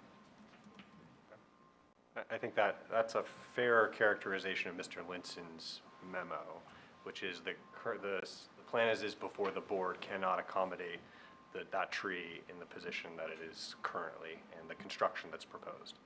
So But it is, sorry. your question is, could a hypothetical reconfiguration accommodate them keeping the tree and building a structure of some form?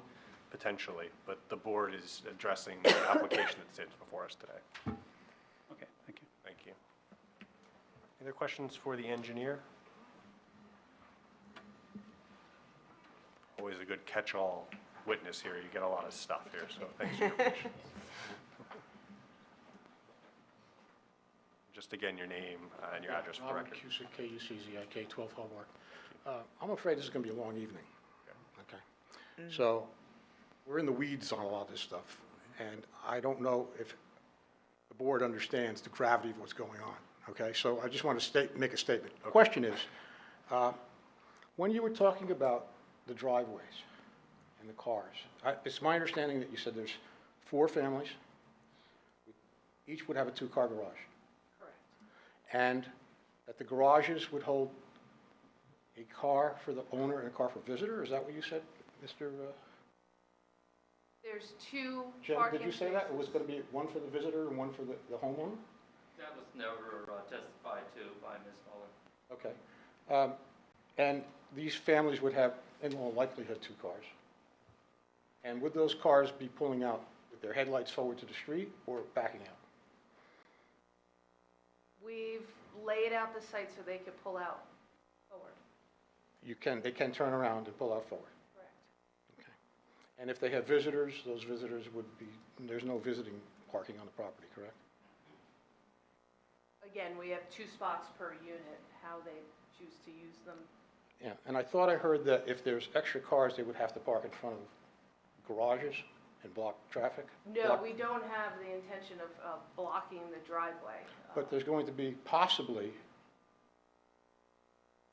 rentals, if not homeowners. So the rental people would have to agree to not get in each other's way, is that correct? As a condition of any lease, if it turns out to be a rental, the lease would require and limit the number of motor vehicles, much as the lease can limit the number of pets. Who would Number of enforce that? residents. Who would enforce that? It would be self-enforced, correct? Correct. Okay. And the street itself hasn't been mentioned yet, but Dead Man's Curve is 100 feet from where this property is going to be Objection to built. the characterization. Okay, noted. There's been 2 accidents this year Sorry, that took people to just the a hospital. question, sorry, sir, if you could limit to questions at this time. Okay. Thank you. Okay, we have 2 more witnesses to go? Well, we'll hear from an architect and a planner, and then we'll be able to give you the ability to You got it. speak. Thank you. Thank you very much. Any other questions for the engineer? Okay, maybe we'll take a quick 5-minute recess. It's just after 9 o'clock, and then we'll come back. We'll hear next from architect next? Architect next. Wonderful. See you all in 5 minutes then.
Let's grab our seats, friends.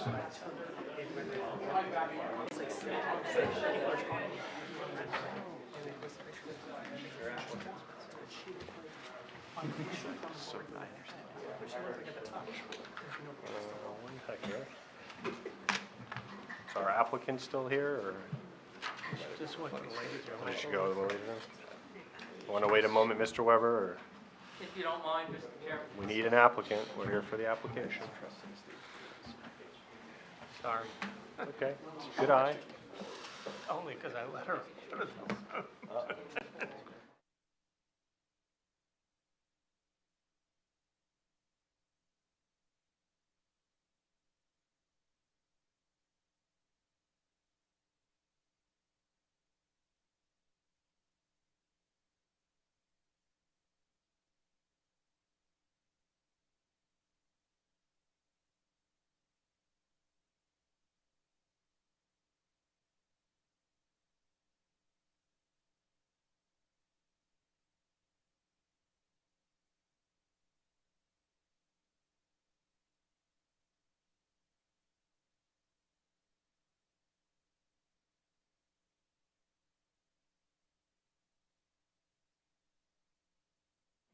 Steve Hochstein be called to the stand, to be sworn in to give testimony in this matter. If you could raise your right hand. Do you swear affirm the testimony you're about to give in this matter is the truth, the whole truth, nothing but the truth? Yes. Please state your name, spell your last name. My name is Stephen Hochstein. Last name is Hockstein. I'm a member of AHM Architects in Milburn, New Jersey, and my license is active and current. Active in New Jersey? In New Jersey, yes. Any questions from the Question. It's been a little while since we've seen you, but I remember. Yes, I remember have- the face. I have All right. testified. Welcome back. We'll accept your Thank you. credentials. Mr. Hochstein, are you familiar with the application that's currently pending before the board? Yes. And how did you achieve that familiarity? I was hired by Sharon, I guess about 1.5 years, 2 years ago, to look at the property and help her with how to develop it and build a building on it after she had purchased it. And you're familiar with the City of Summit and its Development Regulations Ordinance? Yes. And have you prepared architectural plans that reflect your discussions with Ms. Coe with the attempt to have it conform as much as you could with the Development and Regulations Ordinance and still achieve the programmatic needs of Ms. Coe? Yes. And would you be so kind as to share those architectural plans with the board? Sure. One of the big challenges of this property is the fact that it borders a pretty ugly commercial site. It's a really deep property. It's in a single-family zone, and the problem is, how do you develop this property to work as a successful economic investment, as well as how does it work so that it really integrates well into the neighborhood? So what I came up with was a building that from the street, it looks like a single-family house. And so as you drive by it, you'll see that it appears to be a single-family house as you look at the rendering. And so the idea was to put the other units in the back, but have it appear as a single-family home with the driveway going along the side. It's an intentionally a long, narrow building because of what's happening on the right-hand side of this. There's a really ugly commercial site. And this building, to me, is almost like a border between the commercial development and the single-family zone. And so by doing this as a long building, it's almost like a building as a fence. We looked at doing a more compact building closer together, but one of the problems, if you've ever been in townhouse units, is because of the way the windows are, when you put buildings together, you don't have a lot of openness and light coming into the units. So what we did was, I don't know if it's better for me to reference the screen or... Whatever you're comfortable with, Mr. Hochstein. It's probably best with the screen, because then I can talk into the microphone. If you could go to the next plan, please. What you see is 2 living units that are connected by the garage. So the only thing that's really common to the 2 units is a demising wall between the garages.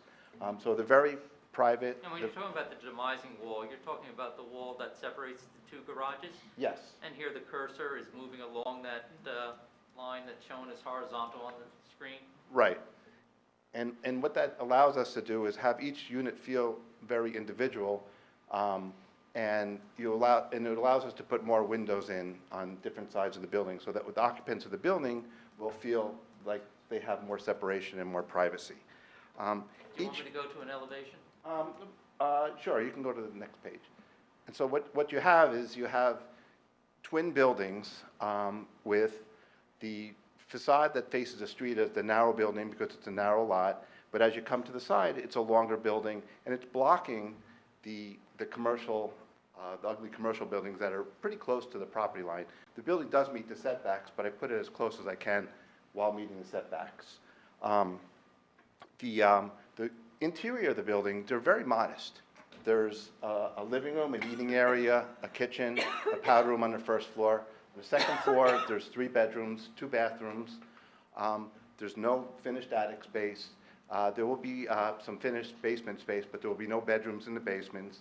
There was a comment before about the last unit that, I believe it's in your packet, there's an elevation of the last unit, which is, has a deck to access the front, but those are just windows in the lower level, and it won't be a bedroom, and it won't be used as another place except for. Did you want to see an elevation of that?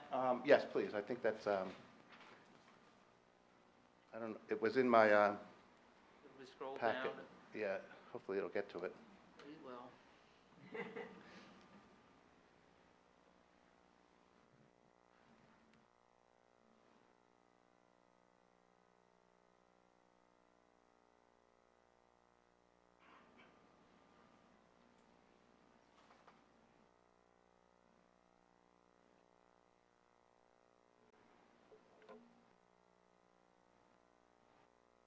There we go. So as you can see by the rear elevation, we have to have a deck to access there because it is, that the ground slopes off steeply at the last unit. And so we have this deck to access the entry door of the rearmost unit. And The because, entry door is shown here, and I'm moving the cursor.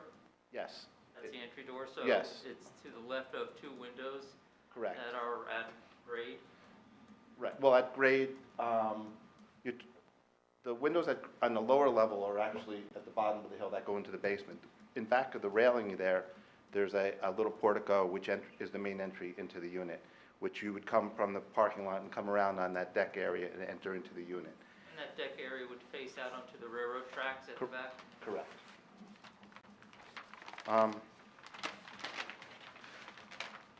Like I said, I did consider condensing the units closer in, but I just didn't think it was as successful because of the way the buildings help separate to the neighbors. And that was one of the points too, when you're talking about the buildings being close to each other.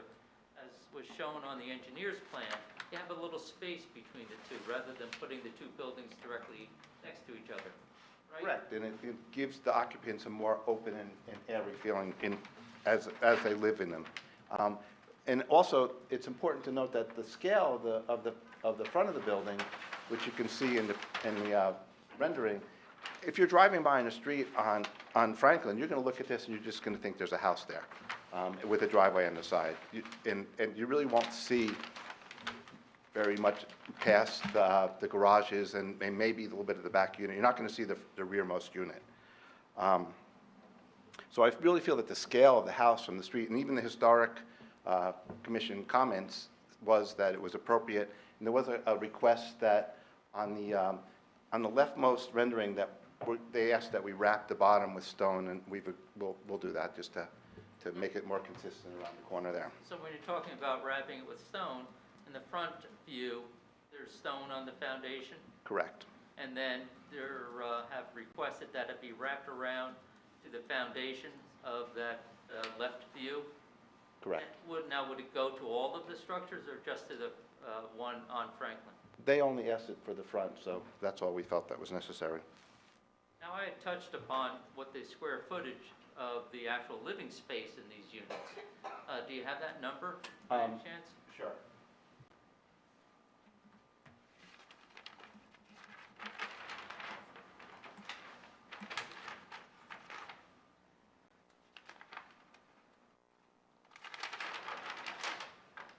first floor is 766 square feet.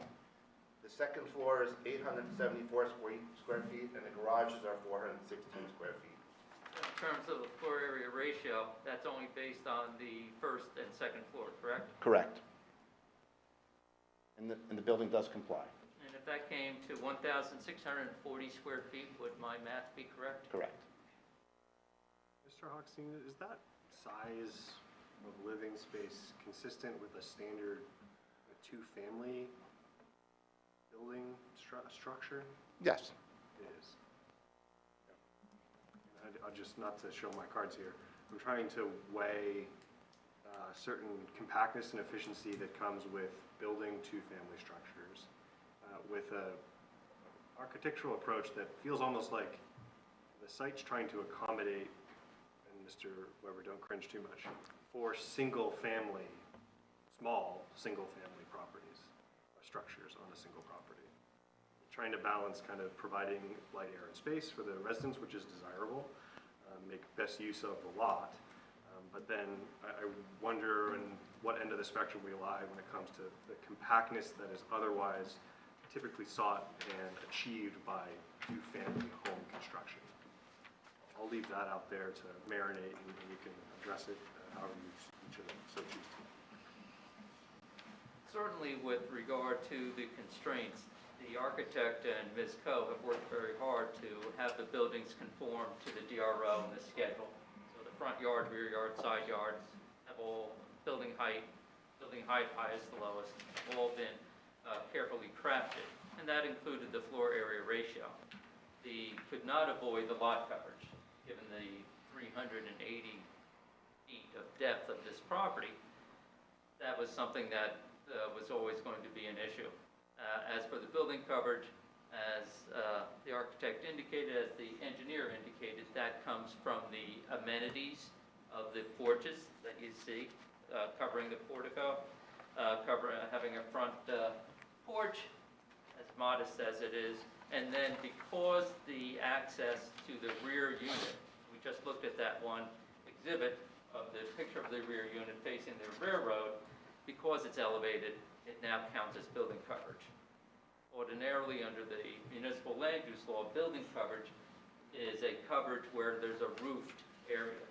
But under the law, the municipalities are given flexibility to alter some of the definitions in the state statute. And Summit has taken that opportunity to say, if you want to have a high deck that's 12 inches above grade, then we're going to count that in building coverage. And that's an incentive to try and avoid the elevated decks. Sorry, Mr. Hochstein, to totally depart you from your testimony here.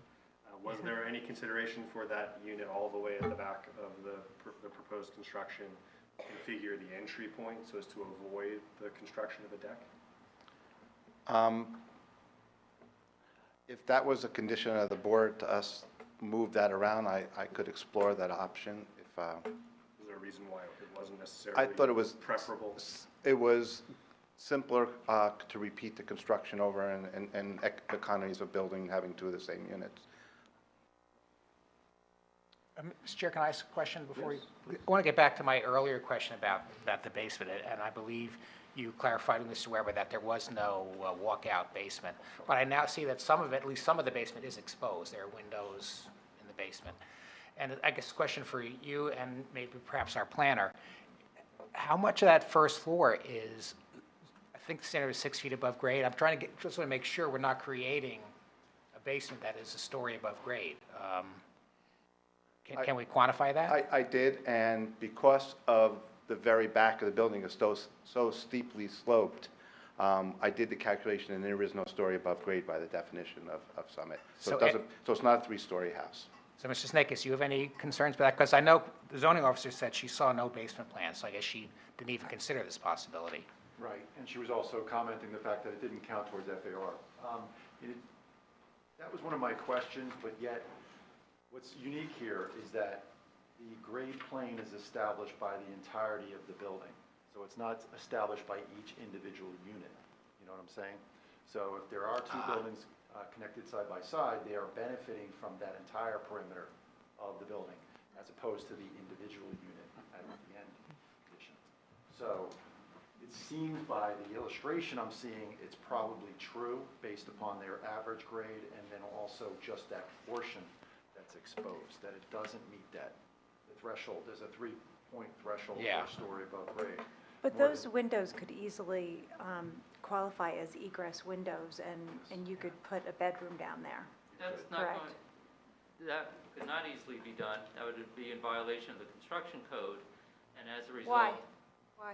Is it a Because violation? it's designed not to have the ability designed to achieve that. So you'd have not just the egress, but you'd have to have all of the other aspects with regard to a basement to allow the bedroom. And there's absolutely no plan here to have a basement bedroom.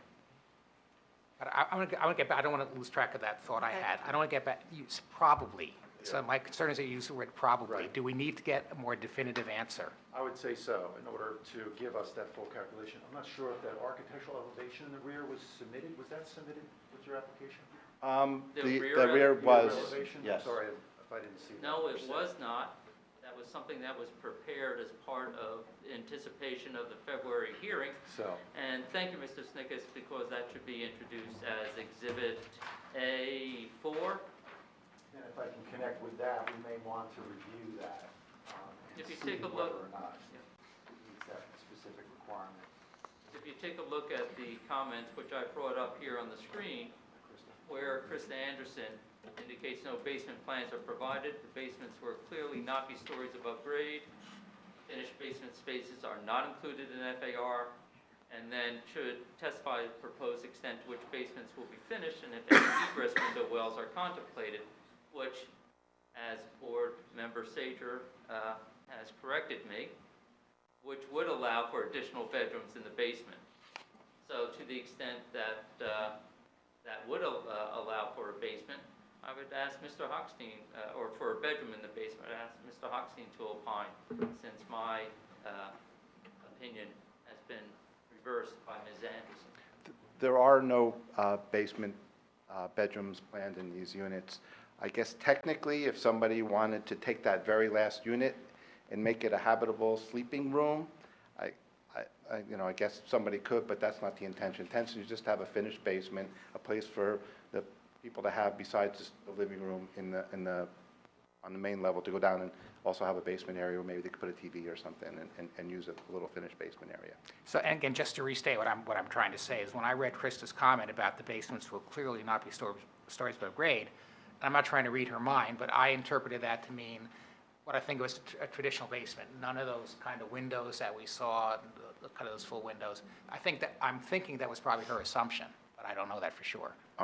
We are not putting any egress window wells. The only reason the back unit has a little more light was just because of the way the lot ended up with a little more slope at the back. So I still have the concern that I think Mr. Snickes shares that. I want to remove the probably from Mr. Snickes' statement. And If the board would allow, we would like to review this with Krista to make sure Is it's there not any story above concern, grade. though, about impact on the variances requested? The FAR doesn't conceivably change. What's Certainly, the if you become- impact? if It you would be a become a- story. it could be a story above grade. That's the story. And it will be designed, it could be designed to avoid that. There's no intention of You can having have that a extra. three-story structure, and there's no intention to increasing the floor area ratio. I don't know. So as a result, the sufficiency of the representation here, Krista's interpretation, we feel very comfortable with, but we have no objection to Mr. Snickes reviewing this to confirm that the representations made here on behalf of the applicant, no story above grade, no additional FAR, are consistent with Krista Anderson's. And to the extent that there is some calculation that would suggest that it needs to be adjusted somewhat, the applicant will adjust it. And by that, I mean adjust the building. I'd just like to add, I did check that, and I know I can testify that there is no story above grade. I checked it. Is there a reason why the basement plan wasn't provided? It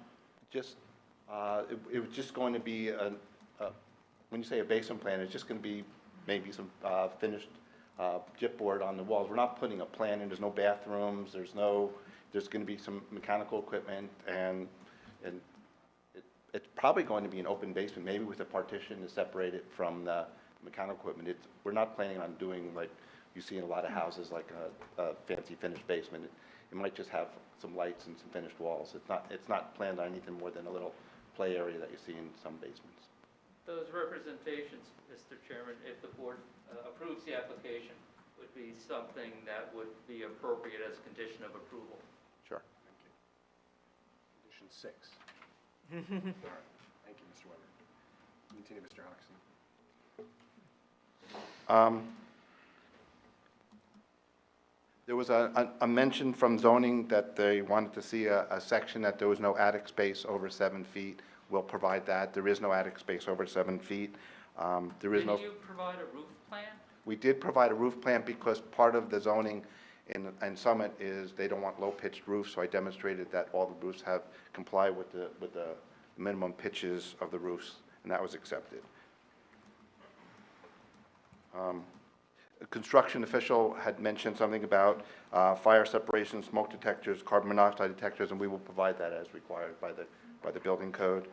There was also comments from the historic about materials. We're going to use a hardy board with AZAC, and the intention is to make it look like a clapboard building with wood. The only reason we would provide the synthetic materials is less maintenance and less cost, and you see that often done. And like I said, the historic review of it said that it was an appropriate scale and size for the street, and that was an intentional design. Again, those representations made by the architect, if the board approves the application, would be subject to a condition of approval. Sounds good. Anything further you'd like to add, Mr. Hochstein? I think a lot of it was covered in prior testimony.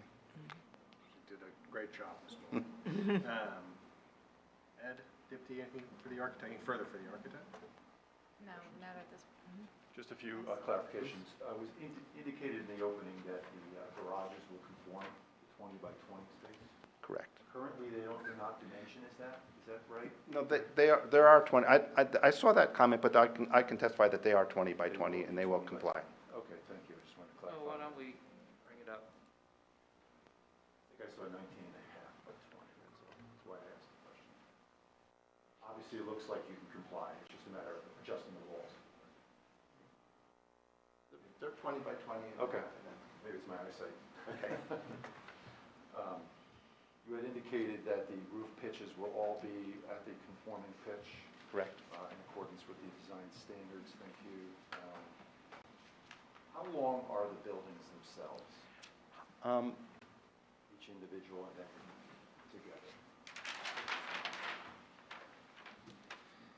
The living area of the building is 34 feet. Each half is, including the garage, is 46.2,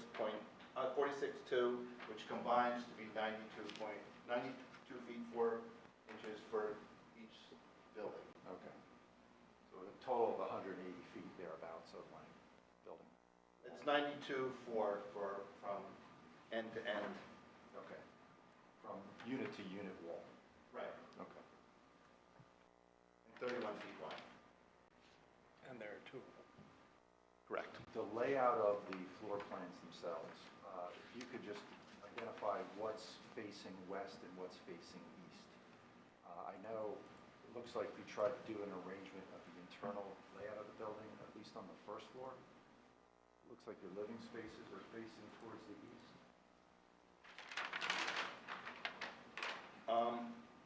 The east would be that way. Right. Wait, no. Indicated. So it would be to the left of, towards the driveway, I would say. Which sheet are you referring to? I'm on A2. And you're referring to which plan? We are on A2, 2 of 2, and the first floor plan has the living room and eating area. On I guess you would say the driveway side, the foyer and the powder room and the stairway would be on the commercial side. So I put more of a living space towards the more open area. And above, I have I have 3 bedrooms. 2 of the bedrooms are facing the driveway, and one of the bedrooms is at the back corner, and the main bath is out over the garage, and there's a whole bathroom over the front door. Okay, so facing west is really the upper bedrooms, there's one bedroom faces west for each unit. One bedroom faces west, two of them face east. Where's the window for that bedroom? And I think that's identified as bedroom number 2?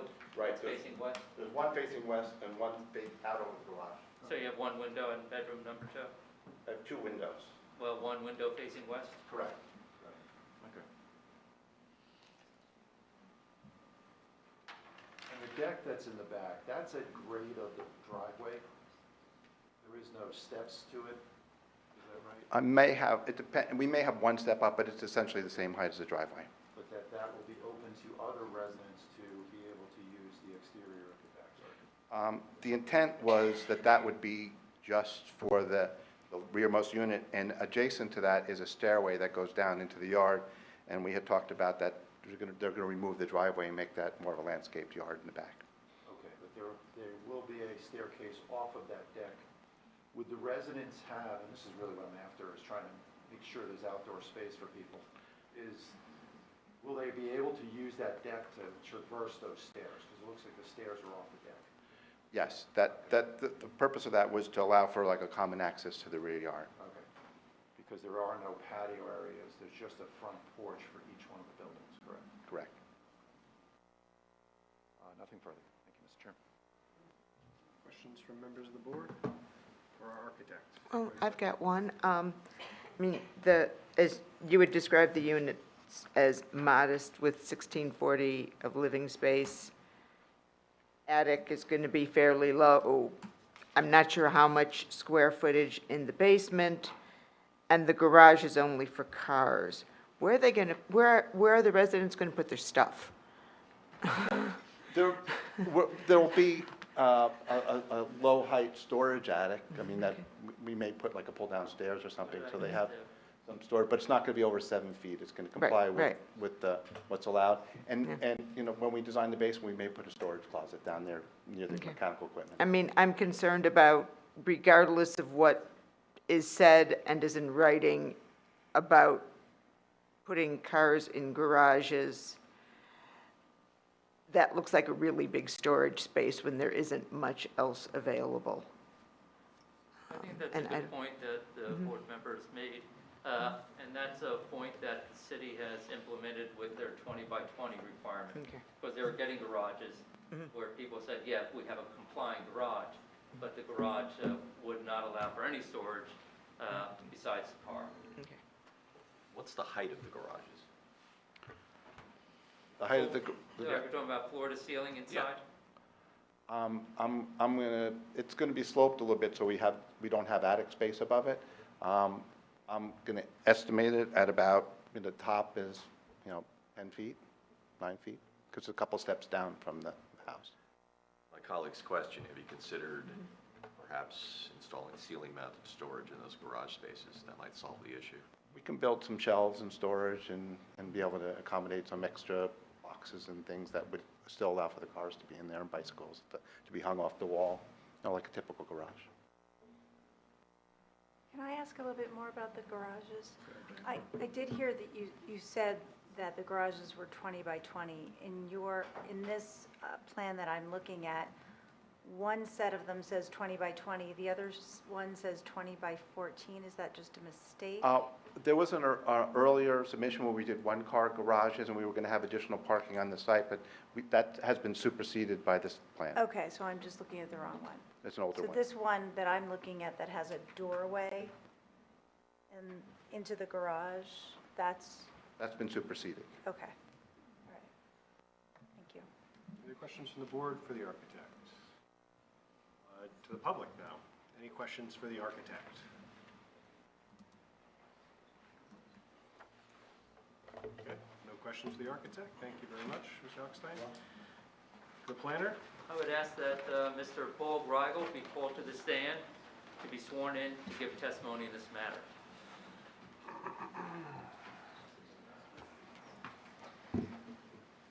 Do you swear or affirm the testimony you're about to give in this matter is the truth, the whole truth, nothing but the truth? I do. Please state your name, spell your last name. Yes, Paul Greigel, Grygiel. Thank you, and I'll note that you've appeared before our board a number of times and have qualified previously. Any changes to your credentials since the last time? No, I'm still a licensed professional planner, have been since 1999. Any questions from the board? Questions? We'll welcome you back. Thank you. Mr. Greigel, are you familiar with the application that's currently pending before the board? Yes. And how did you achieve that familiarity? My firm and I were retained close to a year ago now to review the application, so I've reviewed the materials in the application itself, including the plans as they've evolved. I've discussed with the project team. I visited the site and surrounding area on multiple occasions, reviewed the zoning ordinance, the land development ordinance and master plan of the city, including updates, and generally have just been part of the team for the past, again, close to a year on this application. And have you formed an opinion as a professional planner as to whether or not this application satisfies the proofs necessary for a D1 variance to be granted by the board, as well as the other variances associated with it? Yes. Would you be so kind as to share your opinion with the board? Certainly. With regard to the D1 variance, it's a use variance for the two-family homes that's being requested. I do believe we do meet the statutory criteria for granting that variance as well as the other variances, and I can provide a basis for the conclusion. Going back very briefly to some key factors on the site, we've heard it before, but again, this is a property that is quite large compared to others in the surrounding area, but it's also deep, 380 feet deep, 70 feet wide. Again, it's very unique compared to many other properties within the vicinity in terms of its shape and size and depth, but also it's impacted, despite being in a single-family residential zone, by neighboring commercial industrial properties to the west, so referring to the aerial photograph that's in Mr. Snikes's report to the board that's shown on the screen currently. That gives you a sense of our context. There is certainly residential development nearby, primarily single-family when you're looking to the east and north, but scattered throughout the neighborhood, and particularly further to the west towards the heart of the downtown area, you have 2, 3, 4, and multifamily development as well. So this is not a solidly single-family neighborhood, but a property that is literally right on the edge of the R10 zone, next to an R5 zone that permits two-family, but actually is, again, developed with other uses than 1 and 2 family in the vicinity. The site also has some limitations with regard to topography, so whether it's for this... Before we Yes. continue on the site, Yes, sorry. talk a little bit more about the neighborhood. I had alluded to the railroad tracks being Yes. adjacent to the property.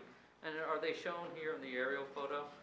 Yes, they are picked up pretty clearly at the bottom, kind of cutting across the screen, the brownish, gray color. And then are there townhomes that are closer to Summit Avenue, which are not shown on the screen, which were approved by the planning board, I think your research had shown? Correct. There was a zoning that allowed for that development just off the photograph, but it's a rather sizable multifamily development. And then in terms of the homes that are on Franklin, some of them are established Victorian, some of them look as though they've been there for a while. And then when you go down Hobart, that's an established entranceway into the north side of Summit. Correct, yes. This is within an area that, again, has established residential character that's been around for over a century now, and a number of the homes appear that way. And in terms of the site, it has remained vacant. I've touched upon that for 20 years, despite the prevalence of the more established homes and the north side entranceway at Hobart. Correct. I find it hard to believe, but we've looked it up. We've double-checked looking at aerial photographs from the DEP, looking at records, and again, it's been over 2 decades. Let me see if I can find those photos. Yeah, over 2 decades. The fact that it's in a single-family zone does speak to something, or many factors potentially, impacting its developability for permitted uses. Because again, the zoning, the R10, allows only essentially single-family homes as well as certain other, institutional type uses, parks, that type of thing. Mr. Greigel, Mr. Weber, sorry, just on this point, I've touched on this before. Are you testing that there's a hardship that this lot is experiencing that's preventing it from being developed as a single-family There structure? is, Is that what the argument is you're ordinarily, making? it would be a situation where there would be no feasible financial return as part of a D1 standard. That type of analysis is one that is proffered here to the board, and it's one that the board, I think, would be justified in considering. Okay. We still believe that there's a peculiar suitability of this site in order to achieve the goals of the ordinance: diversity, protect, prevent incursion of non-residential uses into your residential zones. And in situations like this, that also, I think, is the primary reason. But we're not walking away from the fact that for 20 years, this has been vacant, and that there's a vacancy, and that's associated with the fact it's next to the commercial industrial zone, runs back to the railroad tracks, is deep and narrow. Can you just refresh my memory? When did Ms. Co. acquire the property? Year and a half ago. It's June 2000. Relatively recently, and you're not really in a position to attest to any attempts prior to Ms. Co.'s ownership to develop the property as single-family, multifamily, commercial, whatever that might be. I believe that in looking at Krista Anderson's comments, if there had been attempts or prior applications, then that would have been reflected in her thorough reports. Thank you. Do we have any visibility into why the environmental remediation was done 2012, I think it was? I think they completed 2011, and I can pull that up. I just wanted to get these two photos into evidence. Yeah, sure. You can address it So afterwards. while Mr. Kreigel was talking about the aerial photos that he had obtained from the DEP, I'm showing what would be a 5. And can you describe this, please, Mr. Kreigel? Yes, this is an aerial from the existing conditions. I believe the date on that one, I sent you the exact one. I forget off the top of my head, didn't write it down, unfortunately. It was 2000. Well, this, I believe, shows the existing structures. Yes, And I'd so have to as a get- result, it would have been prior to 2002. Right, I don't have the date in front of me, unfortunately. I did provide it in writing. I could double check my notes to get the exact date, but this is from a state Department of Environmental Protection website that's infrared. It's an older type of photo that they use. They now use the natural colors, so that's part of the way you can tell that it's an older photograph. And down at the bottom of that photograph, you can see that there's a white rectangle on the property at 14 Franklin, which seems to be part of the asphalt to the adjoining property to the west. Correct. Is that fair? It appears that way, and again, that's evidence that we believe of the interrelationship that we've seen between the two properties, the commercial and the ownership of those two properties, in fact, previously as well, of the commercial and residential properties. And then as to A6, we can see that the building has been demolished. Correct. And again, did you get this from the DEP? Yes, so they have, every few years, essentially I'd flown the aerials, and this is one that's a more recent one. Again, dating back a number of years now, we'll get the exact dates for you, but that shows that all the improvements had been removed by this point. You can tell the color, again, is different. It's more natural. It's no longer using the infrared type coloring, so you don't have the red. It's actually green and brown, et cetera, for the earth tones. And then going up. And then going to the question that was raised by Mr. Mullen, and I apologize for the delay, but I wanted to get those exhibits. We're bringing up the no further action letter. It was more around the timing of the whole thing. You know, you were talking about this property's remained vacant for 20 years, and, it would be, developing properties with environmental issues is difficult, not impossible, but difficult. So could that have factored into it as opposed to the the other hardships that you've proffered? That's possible. I mean, the issue is this, is that when there's a desire to move something along because there's a return on the investment, you can certainly move environmental remediation along more quickly. I can't speak to it from personal experience on this property, obviously, so it's a matter of it may have dragged out for just the timing of what was involved or the pace of the remediation. But also one would think that if there was a desire, the availability to construct something that warranted it, it could be moved along potentially more quickly. There's any number of developments that have had to deal with environmental contamination. It's become almost characteristics. It's almost standard that you can now get your USTs taken off. The DEP's responded, and when we look at those responses, DEP actually has a program now where they use a licensed site remediation professional to manage the cleanup of sites. So if the desire is there, then it can be achieved, and the remediation can take place. Thank you. I interrupted. Oh, no, okay, not a problem. So where we're going with this is for the board to consider testimony with regard to the use variance proofs that need to be addressed. So I was setting the stage with regard to the site and surrounding area.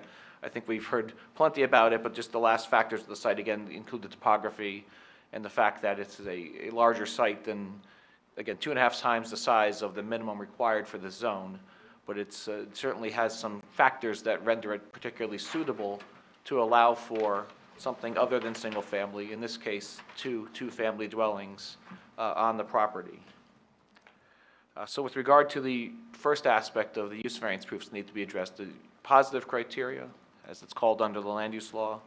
Again, one of the ways we can deal with it is either the hardship, which I'm not playing up that aspect, because frankly I believe the site is particularly suitable given these factors we've talked about: the size, the shape, the location, on the edge of the R10 zone, essentially on the edge of the more solidly residential area, literally up against the commercial industrial property in the R5 zone, a 2-family zone, and the prevalence of 2, 3, and larger multifamily type of developments further west along Franklin. In terms of the property's suitability, again, we're dealing with the depth that accommodates a longer development than you typically would have, partly because you have the design, as we've seen from the architect, that when looked at from the street, looked at from most neighboring properties, would have the appearance of a single-family dwelling. So looking at the architectural plans, whether it's one house there, 2, multiple, you could even line up further down, whether it's through townhouses or some other type of arrangement. The fact remains that from the street frontage, you have what looks like, again, many of the other homes in the area, at least in terms of scale, in terms of appearance, in terms of height, we're complying with regard to setbacks from the front, from the sides, from the rear, and something that is in character where it's really, again, noticed most by people walking by, driving by, most of the neighboring properties. We acknowledge we do have one residential property to the east that would potentially be more impacted, but again, overall, with regard to the surrounding area, the additional dwellings over what is permitted by the zoning can be accommodated given the depth of the site, given the ability to, again, to have them lined up one behind the other, and to provide the driveway on the side. So it would really, again, would look pretty much just like any other typical arrangement of a single-family home, given the width of the property, given the way it's laid out. So with regard to the suitability, I think these are some factors that speak to the ability for the board to consider for a use other than what's permitted. There's also the grade change that's about halfway back on the lot. We've tried to work with it to the best we can. Theoretically, if this was a flat lot, there could be a different arrangement, but that would result in additional disturbance, further coverage with regard to whether it's driveways or sidewalks to get back there. So we're trying to keep the development focused on the more level portion of the site. But again, you still have undeveloped land back there that can be utilized for open space to kind of mitigate, to provide for some additional space for the potential residents, as well as to mitigate any potential impacts with regard to the intensity of development. So I think the combination of those factors speak to providing for a use that will allow for the productive redevelopment of the site in a way that, when viewed from, from most people passing by, would be similar in terms of scale to what's permitted, but would also then be able to effectively buffer the residential area to the east and the north from the R5 zone, from the commercial and industrial site that is directly to the west, and the other commercial and multifamily uses. For those reasons, I think you'd be advancing the public welfare, the general welfare, that's purpose A of the municipal land use law, by providing for, again, the effective redevelopment of a site that's been vacant for over 20 years, at least since its remediation. We're still talking over 10, 11 years since the site was cleaned up and cleared for development. So that's still a pretty long time, given a place, a city such as Summit, a location close to downtown and transit. The fact that it's been sitting vacant that long, I think, speaks to some issues that we're trying to address to provide for the appropriate redevelopment of the site. And I do believe that purpose G of the land use law will be met too, that this is an appropriate location for a certain type of residential use that would fit in with the character of the area and provide for the redevelopment of the site with a new housing opportunity. So with regard to the positive criteria, I do believe it would be met. We need to also address the negative criteria. There's two prongs there. If I can? Yes. I think I also includes a desirable Yes. visual environment. I think that's fair as well. Certainly upgrading, providing for a dwelling that would be, as the Historic Preservation Commission stated, would be consistent with the character of the area. Looking at the design, I do believe it would certainly fit within the type of design features you have around here, yes. And it would be better than, the vacant site that's been sitting there for some time now. I interrupted. No problem. In terms of the negative criteria, I think we can speed this up, because a lot of what we've said, actually, if you flip it around in terms of potential impacts, we can address those through the aesthetic upgrades to the site by providing for new building design and site design that would be, again, fitting in with the character of the area and providing for the use of the property that's been sitting here for some time. In terms of potential negative impacts, again, I think it's positive to the city to have redevelopment in a site that is close to transit and services, providing for a use that, again, would be a new housing opportunity within this section of the city.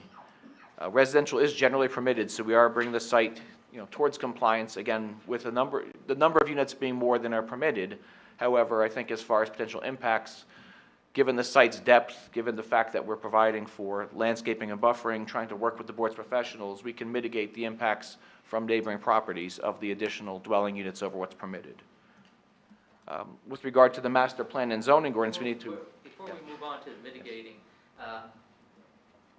is it your opinion as a planner that we'll be able to actually have a successful residential development next to the commercial industrial uses? That's the idea here, is that to provide for this type of use would effectively allow, for the two to coexist. And you think that the buffering that would be subject to John Linson's review would be sufficient to achieve that, the landscaping, the fence? It's the typical way to address that type of interaction between land uses. So that would, for this property or any residents of this property, that would be the case. For folks further east and to the north, the buildings themselves, as was mentioned, would actually almost serve that purpose as well. I'd be remiss to not note the stormwater management we addressed. We've heard about that as well. We'll deal with the lighting, landscaping, et cetera, through submission of additional plans. Sorry, before you press the mitigating issues, there's two things nested in there for me that just hopefully you Yeah, can sure, find on. So is it your testimony there are no negative criteria, or that you're being able to sufficiently mitigate for them? No, sufficiently mitigating. Certainly development will have impacts. I acknowledge. What would be the potentially negative impacts of this proposed application? Well, so... Absent the mitigating factor. Right, so we're starting with the assumption if you're building any kind of dwelling there, even if you permitted one, you'll have, trees cut down, you'll have grading, you'll have pavement, that type of thing, lights. In this case, we're providing for those types of things that will go a bit further back into the property, but again, frankly, who is it bothering? If you look at, we can maybe refer to the, I think it's the cover of Ms. Muller's plans, where it shows the surrounding area. The most impacted are the two properties to the east and west. And again, even the residential one to the east is up towards the street. There were two dwellings there. There's one demolished within the past year, it's my understanding. So that was a non-conforming property in that regard with two dwellings there. Now it's one dwelling. Yeah, I guess that's helpful.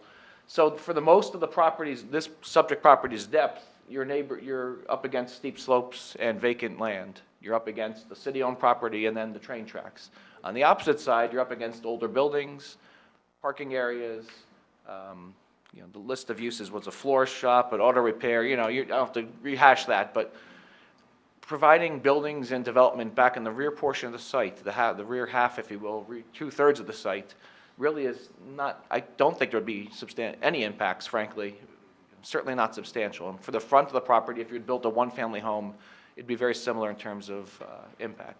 Traffic-wise, yes, 4 units is more than one, we acknowledge that, but it's still a minimal number, in the scheme of things. So this is an area where you have development, and I think that we're not going to have substantial impacts from this development. And the second item just to discuss is we see these applications, the nature of the work we do here, where you have an applicant's lot sitting adjacent to a more favorable zone, in this case the R5, which accommodates for detached single-family dwellings, twin house dwellings, two-family dwellings, and then public parks and playgrounds. We could be so lucky. But in this instance, it's even more stark than that, because the adjacent use is, I presume, to be characterized as existing non-conforming commercial uses. Whether Mr. Grego or Mr. Weber, you wish to speak to this, is if we kind of fast forward the life of Summit, how do we think those commercial lots are going to actually be developed over time if they change ownership? Would you foresee them continuing on into perpetuity as commercial lots, or would they likely revert back to, as the zone intends, a residential use, maybe not single family, but perhaps multifamily? Would you care to opine upon what the next century might bring us? I think what has happened previously is that this board, perhaps 25 years ago, had approved Mr. Erday's conversion of the large warehouse residential uses. And nothing came of it. We don't know why nothing came of it, but obviously obstacles arose. With regard to the future of the reinvigoration of, or the adjustment of those non-conforming uses that are throughout that railroad aspect, the railroad border of Franklin, that would require the city to rezone that entire site, is what would be involved. Because that would be the one incentive that an applicant could say, yes, I'm going to spend the time, money, and effort in order to come up with a plan to achieve a result. That would be that incentive. As to the matters that are associated there in terms of conditions that are unknown, that is again another factor. That would have to be something that would be recommended, or the city would have to take steps. Otherwise, I think what you're going to see is from a commercial property owner's use, where you have the ability to have a commercial use that's in downtown Summit, just like Industrial Way. You have the ability of having auto dealers there, body shops. You have that use that's available. There's a benefit to that. So when you look at the uses that are back in the by the railroad tracks, they provide an income, they provide a use, and as a result, unless the city takes the step to say we're going to rezone all this and give an incentive to developers, pretty much going to see the kind of smorgasbord of commercial and some industrial uses that exist there now. Go so far as to say, for all those folks that live in Hobart that are here with us tonight, that a benefit of this particular application is it serves as, at least in the near term, without the conversion of that commercial use into a residential use, the adjacent commercial use into a residential use, this is, in effect, the buffer that is desired between the R5 and the R10. Is that the argument that you're making? Is it's necessary that, or even it should be encouraged to see this kind of development as a buffer, given that the commercial use isn't likely to convert anytime in the near future? Exactly. Well put, Mr. Chairman.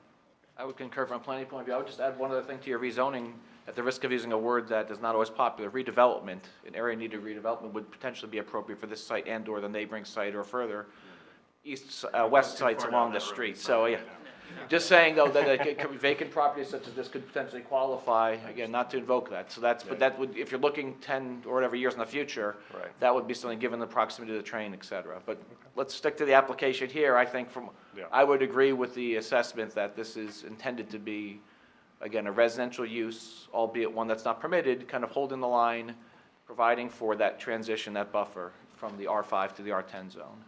And we'll have to see what the future holds on the neighboring property. I can't speak to it. So that's actually, I think, a good segue to the, looking longer term, the master plan and zoning ordinance, and our potential impacts on it. Again, if this is most properties in the R10 zone, you don't just come in and say we can put in two families.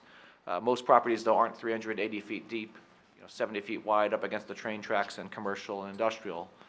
Most properties, haven't been vacant for, again, let's even call it 10 years, but certainly it's been vacant longer, but at the very least over a decade of not being redeveloped, given, which is, again, unique given the nature of Summit and this part of the city. The intent of the residential zones, as Mr. Weber sort of alluded to before, literally talks about preventing the intrusion of non-residential uses into residential neighborhoods. So here we're proposing residential. Again, a different type of residential, but we're not suggesting it should be commercial. Again, maybe from a land use point of view, someone could suggest consolidating the properties or asking for a commercial use here to make sense. We're looking to keep it as residential. It also talks about the zone purpose, about maintaining densities similar to what's permitted. We're a bit slightly over that density, but we're, again, in line with what exists in the area, in the neighboring R5 zone in particular. Density is the number of dwelling units per area. Per acre, yes. So there's also discussion in the zoning as well as the master plan about compatibility in terms of new and expanded houses, in terms of their size, their character, et cetera. So I think, again, despite the fact this is a longer building, a deeper dwelling that's being proposed from the street, we're maintaining the same setback that's required with the context. We're providing for porches, providing for design features such as the pitched roofs that comply to look more like a single-family type dwelling from the front. The master plan talks about enhancing neighborhood character through reasonable redevelopment. I think this is just that. It talks about increasing housing options, particularly within walking distance public transit, service, and amenities. That's directly out of the 2016 master plan reexamination. So I think for all those reasons, with regard to the master plan and zoning, we acknowledge it's not a permitted use. It's not what the zoning asked for, but that given the factors that have been discussed, there are reasons for the board to consider deviating from the zone pattern and allowing for a different use. So I think with regard, in summary, to the use variance, the proofs can be addressed. We do have certain C variances to address as well. I think they're generally subsumed because the coverage, we've heard about it already, and it's single-family residential standards applied to essentially a multifamily, four-family use. Here, it's really just. Mr. Greipel, I don't think that unless the board wants to hear the planning testimony on the C variances. Yep. It's all about the Leave D that tonight, so yeah, let's Okay, focus just on make the it, D, yeah. just throwing it out there, yeah, Thank you. yeah, I'll be happy to stop here. If Mr. Weber directs me to, yes. Thank you. I have nothing further. Excellent. All right. Ed, you want to kick us off here? Certainly. Some questions? Just a few questions. With regard to your review of the negative criteria and the compatibility of the site, I think we had testimony from the architect talking about the length of the building. Yes. It's a total of about 190 feet by my estimation. I heard 100. I believe the testimony was that each building was 92 feet. 92 feet, so therefore together it's about 180 feet in total. Yes. Of the building side. We look at those issues of mitigating features. I know you identified the rear portion of the property will be vacant or maintained as open space for the development. But yet I'm more concerned about the proximity of the buildings to the neighbor to the east. I know it's only one residence, but it is a single-family zone. And I'm trying to come to terms with, I heard you say that there's mitigating features of a fence, but I don't believe there's any additional landscape area in that area to mitigate the length of that facade from that side. So I was wondering if there's other reasons that the board should consider. Sure. Maybe, I think I maybe quickly was mentioning the fence part of it. I heard discussion, at least tonight, about potentially a landscape plan being added, which would allow, at least in the front portion, where we have the width to provide for some additional landscape screening, not just a 6-foot fence. I think that would certainly go a long way. That would add to, mitigating the impact to the most affected neighbor. So I think that the board would need to consider that, as a subject of, a condition of any approval. Okay. And then the visibility from the west, as you're driving up Franklin Place, I know you were talking about the frontage of the building being of a scale of a single-family home, but yet wouldn't the visibility of the sides of the building also be visible along that edge? So I believe that's common to a driveway that runs towards the commercial property as well.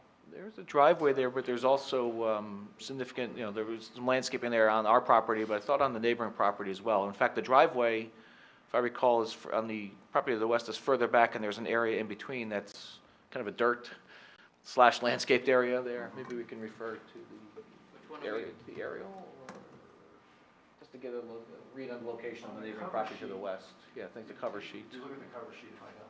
Yeah. Ms. Muller's plans.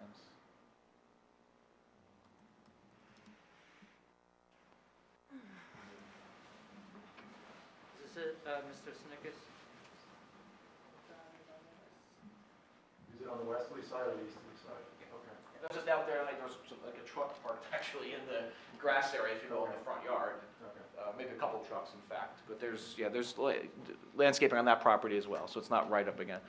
The point is, it's pretty screened, at least at this time of year, and there were evergreens too, so I think the screening is, year-round. And the proposal is to provide screening, although the board doesn't have that in front of them.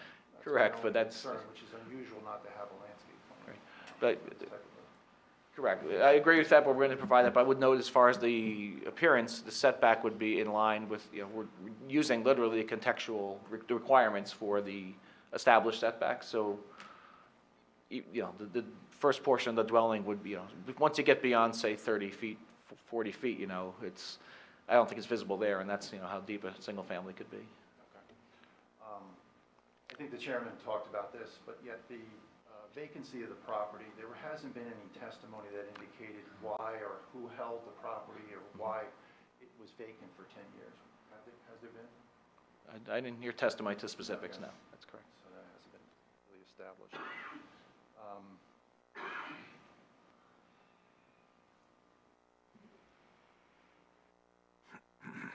I would just clarify, that it's been vacant for over 20 years, but it's vacant and cleaned up for over 10 years. So Right. But I acknowledge there's a difference potentially between the Generously two. conceding the first 10 years of the 2 decades is unusable because of environmental impact. That's what I was Yeah. trying to get at. Yes, thank you. I believe you addressed the negative criteria regarding the master plan as well. There's one other question I had, but I can't find it. I'll be here, so. I'll offer it to the board at this point. Okay, thank you. Deputy, is there anything you'd want to know? I'm good, thank you. Okay, thank you. Questions from the board? Just one quickie.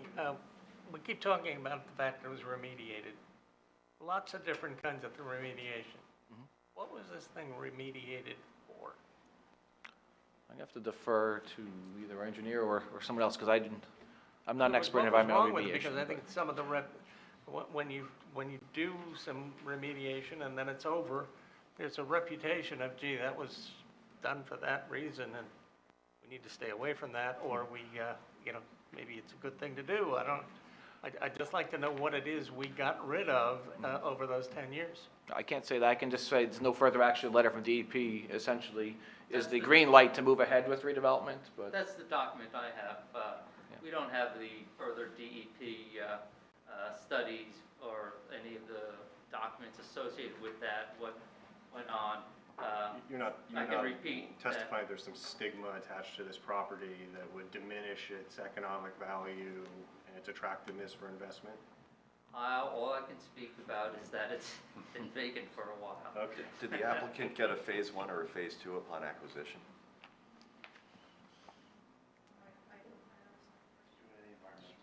She doesn't understand the question. I didn't represent her on the purchase. Okay. Typically, when acquiring real estate, you would get a phase 1 environmental review, and that would disclose any historic recognized environmental conditions. I didn't know. My attorney just said, when I get this letter, he said, I don't understand the question. Thank you. I'm going to ask if we're going to have the applicant testify, that she step to the microphone, because I have no idea what she said. I doubt Very good. I doubt the court reporter did either. If you'd like to, Ms. Coe, just You just repeat what you said. I'm not sure about which stage, whatever, but that's the letter I sent to my attorney when I buy it. He said, when I bought the property, he said it's acceptable, so I just go ahead. That's all I know. I don't know, and I don't have any detail in the history about it, but they just presented from the seller's attorney to us. Certainly not with you tonight, not to your knowledge. There may be some documentation, but there's no representation being made this evening. No additional documented explanation, because I don't quite understand what the difference and the details on it. But my attorney is a real estate attorney. He said it's acceptable, so I trust him. Mr. Weber, as Ms. Co's attorney in this matter, how should we, just in layman's terms, characterize that letter? It means that we're ripe to press ahead, no known environmental issues, everything's great? It means that the Department of Environmental Protection has exclusive jurisdiction over environmental contamination, and that they will assure that this is ready for residential development. The boards have, it's got to be 20 years, been relieved of the burden of trying to evaluate environmental issues. And as a result, the court and the law is environmental issues, DEP. Go to Trenton. Okay. Thank you. Any further questions from the board? Do you have something additional you'd like to offer? Otherwise, I'm going to open it to the public then. Oh, so there you guys, there's questions to the public from you. Yeah. So any questions for the planner? This is kind of on general planning testimony, anything you heard offered from Mr. Greigel. Move over here, please. Okay. I think we've been pretty thorough. I believe that's your I'm not seeing any interest from the public for this particular witness, so good job with that. Mr. Weber, any further witnesses for you this evening? No further witnesses, Mr. Chairman, members of the board. Wonderful. Then before we offer Mr. Weber the opportunity, or the applicant, to close the presentation, we offer members of the interested public the opportunity to come forward. Again, you're going to state your name, spell your last name, and your address. We're actually going to swear you in, as this will be testimony that will enter a formal record. And you can offer your opinion, positive or negative, as to the application you've heard this evening, conditions we've discussed, or the sum of the testimony you've heard. If you could raise your right hand. Do you swear affirm the testimony you're about to give in this matter is the truth, the whole truth, and nothing but the truth? I do. Please state your name, spell your last name. My name is Peter Kinget, K-I-N-G-E-T, and I live on 11 Franklin Place, which is right across from 14 Franklin Place. I'm trying to pull up, Mr. Chairman, members of the board, the property owners list, which should have the addresses. Let's see if I can find it. I don't mean to delay your question, but if Can I you're wondering proceed? what I'm looking for. Okay. So I'm here to speak on behalf of 31 families that live close to 14 Franklin Place. You can Cannot present be testimony on your own testimony. So we wrote a letter that I would like to present to the zoning board.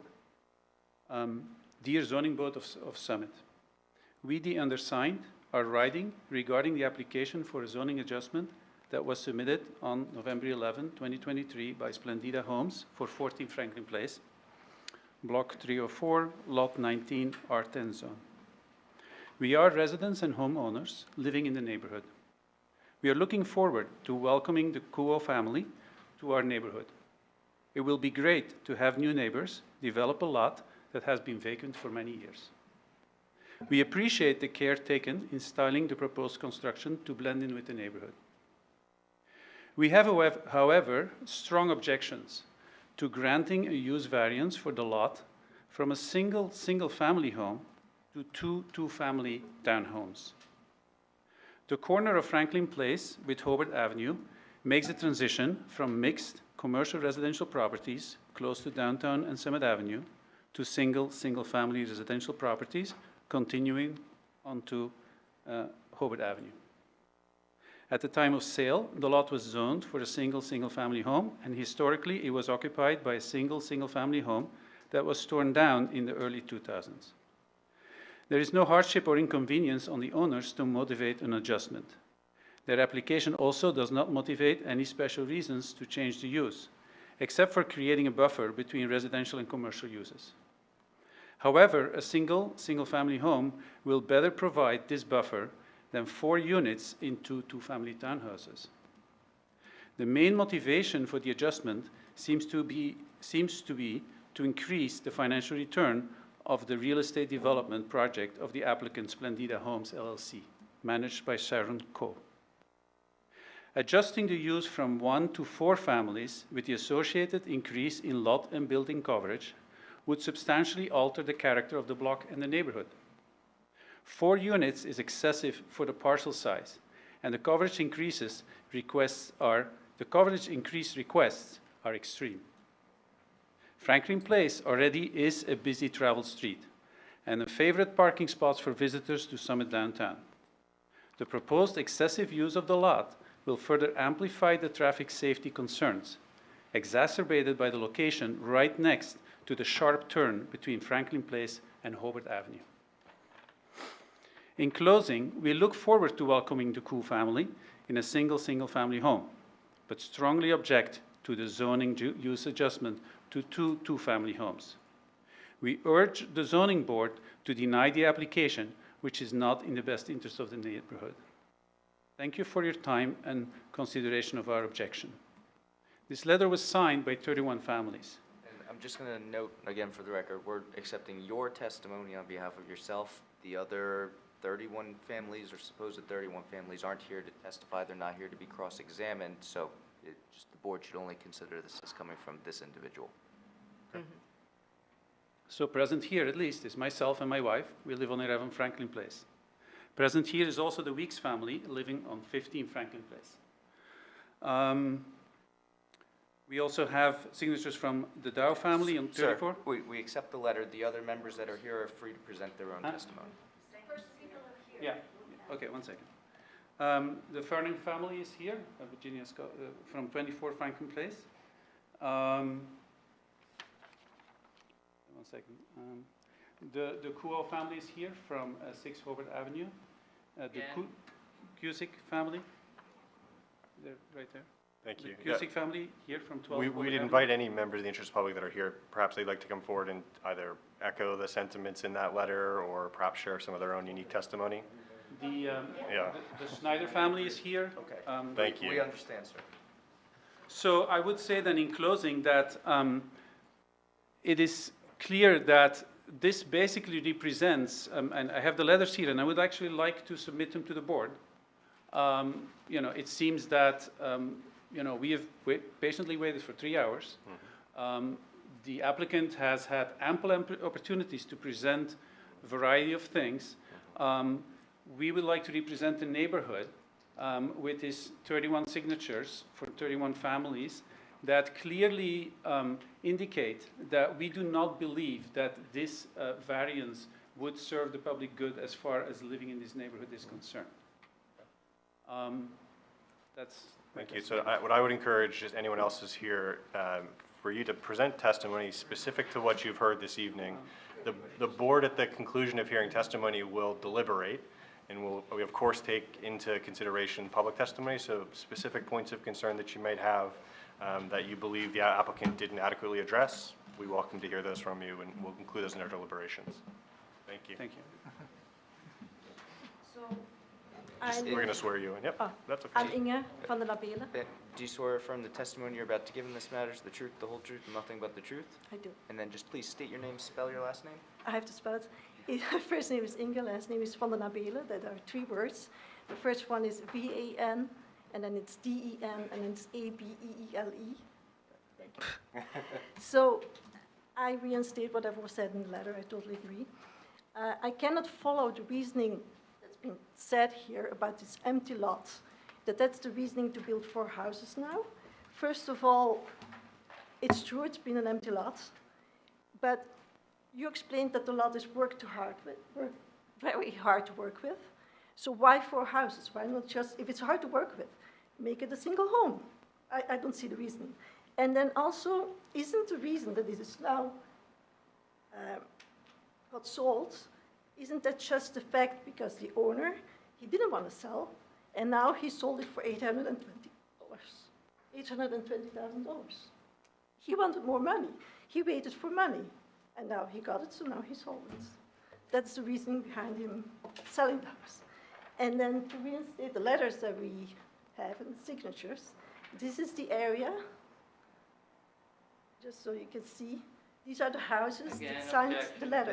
Ma'am, just, again, Okay. those members aren't here tonight. Anyone who's here tonight is free to Yeah, present their yeah, own they'll be here. testimony, Yeah. and thank you. And Ms. Van der Ebel, you're married to Peter Kingett at 11 Franklin? Name, address, and we'll swear you in. Claudine Salabuski, C-E-L-E-B as in boy, U-S-K-I. I live at 6 Hobart. And if you could raise your right hand, do you swear or affirm the testimony you're about to give in this matter is the truth, the whole truth, and nothing but the truth? Yes. I just want to say I agree with everything Peter said. That's really a lot of density for a really small, narrow lot. The traffic right there around that curve is already pretty intense. The lighting, I actually live directly across the street from the lot at 6 Hobart Ave, and the car headlights of cars going in and out of the driveway will be blinding in my windows. And yeah, the lot's been empty, but no one has tried to do anything with it. This is the first thing anyone's tried to do with the lot. So I wouldn't really call the empty lot a hardship at all. If I can, I'm just trying to find 6 Hobart. And so you're Claudine Salabuski, Correct. and that's also shown as Lot 17, Block 2612. Correct. You're telling me that 6 Hobart, I would which be is shown as... I would be able to see headlights going in and out of the driveway. So here I'm showing Lot 17, Block 2612. That's not directly across from the property, is it? But I would be able to see headlights. All right. They would shine in my windows. Nothing further. Mr. Weber, thank you. Next. Hi, my name is Lauren Woods, W-O-O-D-S. I live at 12 Hobart. Do you swear or affirm the testimony you're about to give in this matter is the truth, the whole truth, and nothing but the truth? Absolutely. Thank you. I'm not going to repeat everything that Peter represented in the letter, and I know that it's unfortunate that other people are not here. I don't think they knew that their attendance was pivotal.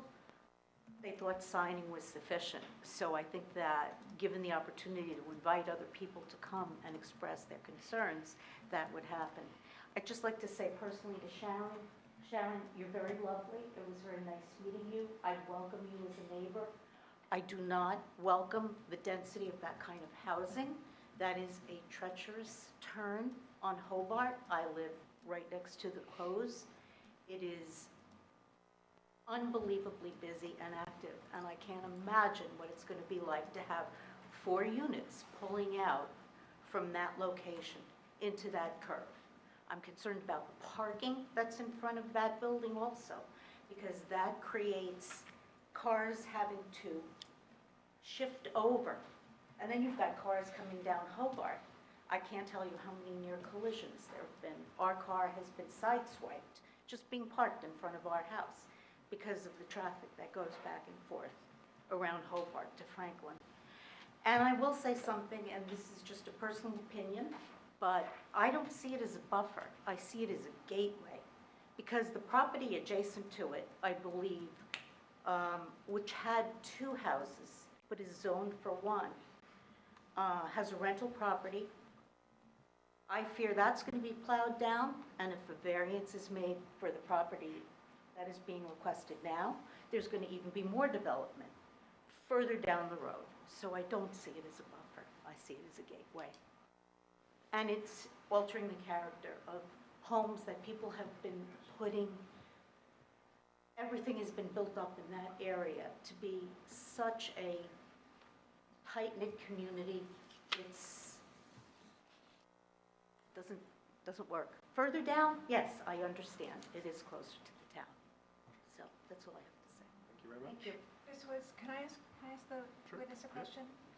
Are you referring to the property to the east of the So subject property? I can't do right and left and east and west, but The one closest towards ShopRite? No, so the property further away from the conversion, where they're saying that. Closest to the hairpin turn? Yes, exactly. All right, I just wanted to understand that. Thank Yes. you. Thank you. Hello. Good evening. Do you swear affirm the testimony you're about to give in this matter is the truth, the whole truth, and nothing but the truth? I do. Please state your name, spell your last name. Sure. Virginia Mar Farnham, 29 Franklin Place, Summit. Can you spell your last name, please? Sure. Farnum. Proceed. So I just keep it real simple. I agree with everything Peter said. There were many of us who were very concerned, so we signed the letter. And I don't need to repeat other than that. I've been in Summit my entire life, third generation, and I just don't want to see this area turn into another development like Morristown. So I want to preserve the integrity of Summit as it deserves to be kept. Thank you. If you could raise your right hand. Do you swear affirm the testimony you're about to give in this matter is the truth, the whole truth, and nothing but the truth? I will. Please Thank state your name, spell your Yes, last name. George Snyder, SNYDER, 17 Ruthven Place. Completely agree with everything that Peter's presented, so I'll make it quick. Also, in the 30 years my family and I have lived on our street, we were the youngest people that moved in 30 years ago. Now we're the oldest, and there's lots of little kids, a lot of stuff going on. I just think that that's something we have to keep in mind with just the traffic goes down Ruthven that doesn't make it to Hobart and things like that. So I appreciate you with that consideration. Thank you. If you could raise your right hand. Do you swear affirm the testimony you're about to give in this matter is the truth, the whole truth, and nothing but the truth? I do. Please state your name, spell your last name. Bernie Ko, K-U-O, not K-O-U.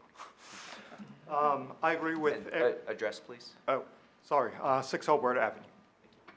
I agree with everything Peter says. One thing that I agree with Lauren is the traffic is really bad around that area. That is a hairpin turn. There have been 2 accidents so far. One wrecked the brick wall in front of that house, in front of the turn. Another one crashed into a tree literally about 2 months ago. So in terms of, people slowing down, it does not happen on that street, and I can tell you that. And once again, I agree with everything Peter says. And, we definitely do want to welcome Sharon, into the neighborhood, but the density is just, we think excessive, considering both the zones are really for single or even 2-family homes. Thank you. If you could raise your right hand. Do you swear affirm the testimony you're about to give in this matter is the truth, the whole truth, and nothing but the truth? Yes. Please state your name, spell your last name. Victoria Weeks, Weeks, and I'm at 15 Franklin Place. And I agree with everything Peter says, and I also am concerned about how many cars will be coming out, because it's directly across from us into our master bedroom, literally. So we'll just constantly have cars pulling forward with headlights towards us, and we don't like that. But yeah, so thank you. Thank you very much. Do you swear affirm the testimony you're about to give in this matter is the truth, the whole truth, and nothing but the truth? I do. Please state your name, spell your last name. Guy Hazelman, Haselmann, 21 Ruthven Place. Thank you all for what you do, your volunteers. Your questions were incredibly thoughtful, and you have a lot to think about with, rich, roof pitches and all the stuff.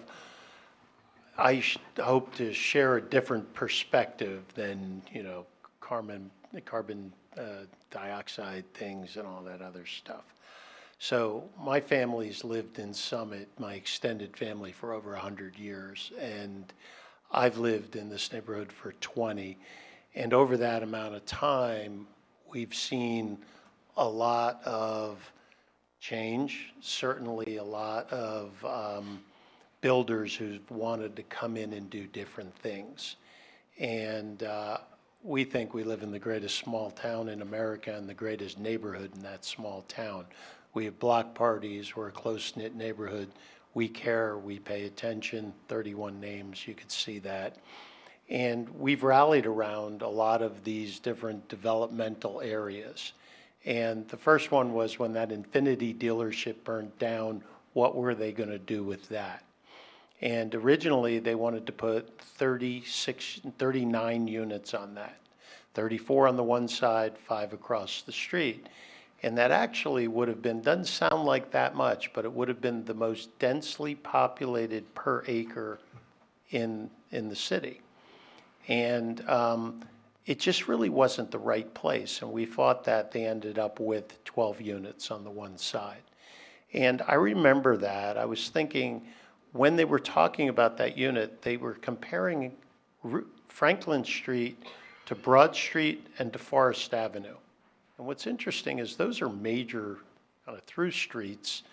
And Franklin is not. This is a residential neighborhood. So what I did is I took out a tape measure and I actually measured from inside of the curb to inside of the curb on Franklin, and I did the same thing on DeForest and Broad Street. And what I found was DeForest and Morris Avenue or Broad Street are about 54 to 56 feet wide. And Franklin is 32 feet wide. And people do use it as a kind of a cut through. Oh, let me not go to the light and cut through. So they use it like a freeway and they actually speed. But that's a problem when you have a narrow road with parked cars. So when my neighbors here are talking about kind of safety and density and traffic, they have a right to be concerned, because if there's a UPS truck or something or somebody parked there, you actually have to kind of go into the other lane. And when you're speeding and you have that kind of major sharp turn, it becomes a problem. So that's one. As far as the Day thing, that was really interesting. He had that footprint in the back, and it's not visible from the back of the road. So he wanted to convert that building in the back, for you that know that, into 12 units. And he got permission to do it. And there's not one neighbor here that complained about that, because we didn't see it. It's not that much different than what the traffic is going in and out of there. We didn't feel it's the same footprint. And after 3 years, nothing happened. So he renewed it for another 3 years, and then nothing happened. And then for whatever reason, he let it kind of expire. So I just thought I'd let you know about that. We're not against kind of the building for the sake of building. As far as the ugly commercial thing that they talk about that's right next door, you actually can't see that from the road. It actually sits way back along the train tracks. But this building that's 180 feet long, you will absolutely see it. And it's like, where's Waldo? Like, what here doesn't fit and look like any, like the other thing, a 180-foot building on this little narrow lot that goes forever, you will be able to see it. And so the whole idea of, then Day has those other multifamily units. They were going to put a 5-story high, I think it was 212 unit building there. I mean, that thing got shot down. It was dead in the water before it started. I don't know if you all remember that. But talk about too much density. The road can't handle it. It's an eyesore.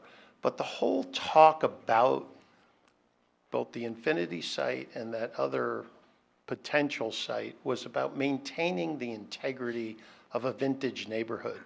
My house was built in 1891. I have the plaque on the house. A lot of these are old Victorian homes. We deeply care about our homes, and that's what we have there. And what happens is there should be a transition from the downtown area into this vintage neighborhood, and that's what you want to maintain. And this house doesn't do that. This is starting to impinge on some of those other, vintage homes, on Hobart and whatnot. It's not that's not where a transit village, so the talk about, the transit to the train station, no, that's too far away, okay? You're now into our neighborhood. And, that's just not kind of what we want to maintain the integrity of our neighborhood. And I had one more thing I thought and I just lost it. And the other thing too, when he was talking about these rental units, this is the last thing I promise, is that they're going to be rental units when you have these two-family things. They're most likely. And when he answered the question about if you're a landlord and you're going to kind of you asked another great question about how you're going to maintain it. He gave the most robotic answer, like right out of the law book about, like he was reading what it says a landlord is supposed to do in terms of, well, that's what happens when you're a landlord. What do I have to do? What am I supposed to? You don't care about your properties. We care about our properties. We look after each other. When Hurricane Sandy, we had the chain cutters out. We're helping each other cut down the trees. We maintain our yards and things like that. It's just not the right place and the right property. That's my point. So thank you for your time. Thank you very much. All right, come on forward. Guess I'm last. That's all right. You're hoping. If you could raise your right hand. Yep, I will. Do you swear from the testimony you're about to give in this matter is the truth, the whole truth, and nothing but the truth? Yes, I do. Please state your name, spell your last name. Robert Cusick, Kuczik. And address, please. 12 Hobart Avenue. Thank you. We're directly next to Bernie Kuo and Claudine Solodowski, and there was confusion about Kuo and Co. They're not related. We came here, a bunch of us came here February 28th, or whatever the first meeting was that was postponed.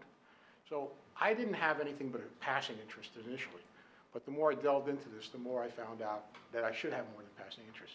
So you've listened to since 7:30. It's now 11:15, and I'm sure you don't want to hear from me at this time of night.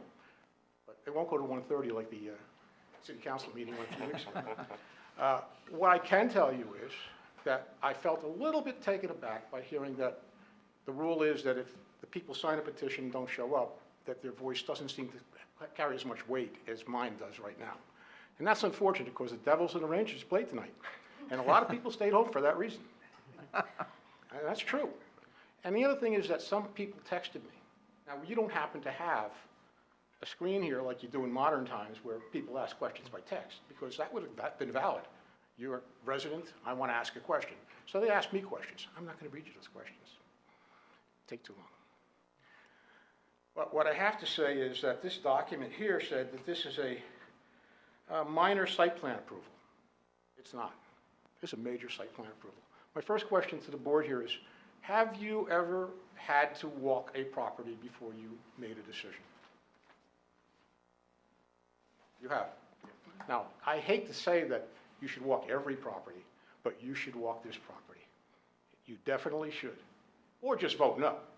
Because when it was said earlier that people who signed this document were residents of Hobart and Ruthven and Franklin, we got 100% participation on the lower portion of Hobart. And I found out that people on Edgewater above the property are also concerned, and someone signed from there. I found out that people on Ruthven are literally almost 100% against this. And the people on Franklin... I have to just reiterate again, you can give your own opinions, you can give your own testimony for others to be considered. I'm saying they signed a petition. This is my testimony saying I took my time to get people's opinions on this piece of paper. The problem is, municipal land use law requires that for someone to provide testimony during a hearing, they have to be here, All right. they have to be subject I'll to dial it back. cross-examination. I'll dial it back. Thank you. The people who didn't sign were two people who recently sold their homes. Sir. And they sold them because one person did go to Mayor Radis and said, I have a problem. My kids in town are not safe on the street. I have slow down signs. They took that sign down too. Moving on to Oh, you want to hear this? hearsay. I'm sorry. Sir, It's again, hearsay? we just have to reiterate, you can Okay, provide all your right, okay, own got it. testimony. All right, so your own let me ask you a opinion. question. This is an LLC. Splendida Homes LLC. That's Sharon's, that's your LLC, right? You're also a real estate broker, is that correct? We're You moving have a license? beyond statements into questions. I'm not- She's already testified. Can we Okay. please- Mr. Just Are for your we knowledge- entitled just for to your know- knowledge, Mr. Weber's going to have the opportunity to summarize his application. So if you'd like to raise any additional items for him to address. Are we entitled to know who the people are who are members of Splendida LLC? The opportunity to ask those questions was already there. Mr. Weber did address those, that Ms. Coe is represented as the member. Can I say that I believe, based on my research, Splendida LLC has a lapsed license as an agent in the state of New Jersey? Because it's 2016 it existed. 2018, according to the website I looked at last night, it was not renewed due to lack of interest. So is the petition from Sharon Coe and Splendida Homes LLC, or just her? It's I not can an address opportunity. it in my closing. Yeah, Mr. Weber will address that in his closing, so thank you for raising that question. Okay. Well, I'm striking out on everything here. Will you guys walk the property before you make a decision? We have the opportunity to do that, but again, this isn't an opportunity for you to ask questions of the board. We Oh, just offer you to please just flag anything of particular interest that you'd like us to consider our deliberations. Okay.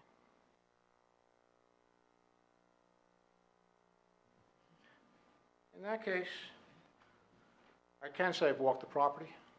I can say I've looked at it. I can say that I've been told by the person, I understand there is a contamination issue next door to it, and that there's wildlife. I've had deer on my property. I've had wild turkeys on my property. I've had fox on my property. And the area that they come from is directly adjacent to that. The house next to that is owned by Joe Riala, who bought it this year and tore down the condemned house. He's the same person that Sharon bought the property from. Her property at Bed and Breakfast, DeVary, yes. the Barry. Joe is a broker and home developer, and it looks to me like this is the tip of the spear. If she gets approved for this variance, that property next door will be coming after the same variance. And those of us that live on Hobart have watched the Belgian blocks go up after 10 years of fighting for them. The road's repaired. There's homes on that property that are now valued at $2.5 million plus on my side of the street. I don't have one of those, but I have one where I have to pull my cars out of the jockey them out of the driveway because I have no garage. And what we want to see is the historic nature of the neighborhood, the property value of the neighborhood.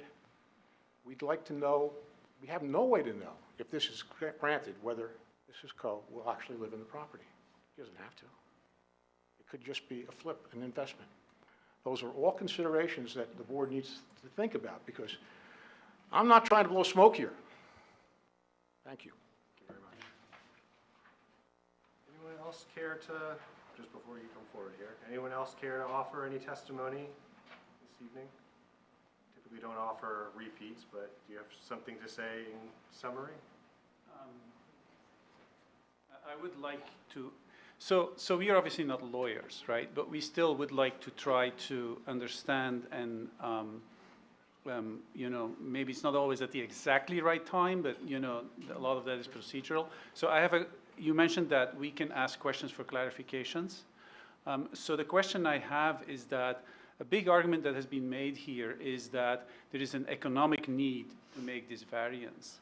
However, when I read through all the documentation that was available, it was mentioned that you need to meet statutory criteria to have your D variance and C variance, and it was spelled out what these were, special reasons, public benefits test, and so on. But nowhere I did read, and even I did do some reading, you know, beyond that, that economic reasons play into this. So let's let Mr. Weber address that in his close. It's a great point.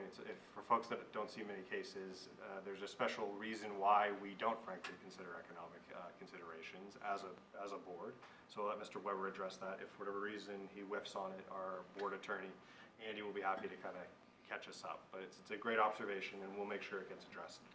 thank you. Thank you very much. Okay.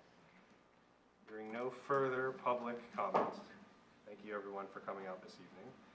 Before the board enters its deliberations, we're just going to ask Andy to quickly run through the conditions, but then Mr. Weber, you can offer anything in summation as well. All right, so I have 6 conditions noted. First is our usual compliance with those conditions noted in the board engineer's memorandum. Second is that the applicant will submit plans which will include a 2-foot reinforced grass strip along with turning templates to the fire department for review and approval. Third, the applicant shall submit stormwater plans to the board engineer for review and approval. Fourth, the applicant shall submit a lighting plan to the board engineer for review and approval. Fifth, the applicant shall revise plans to incorporate the inclusion of a solid fence along the side lot lines and additional landscaped screening. Those revised landscaping plans shall be submitted to the city forester for review and approval.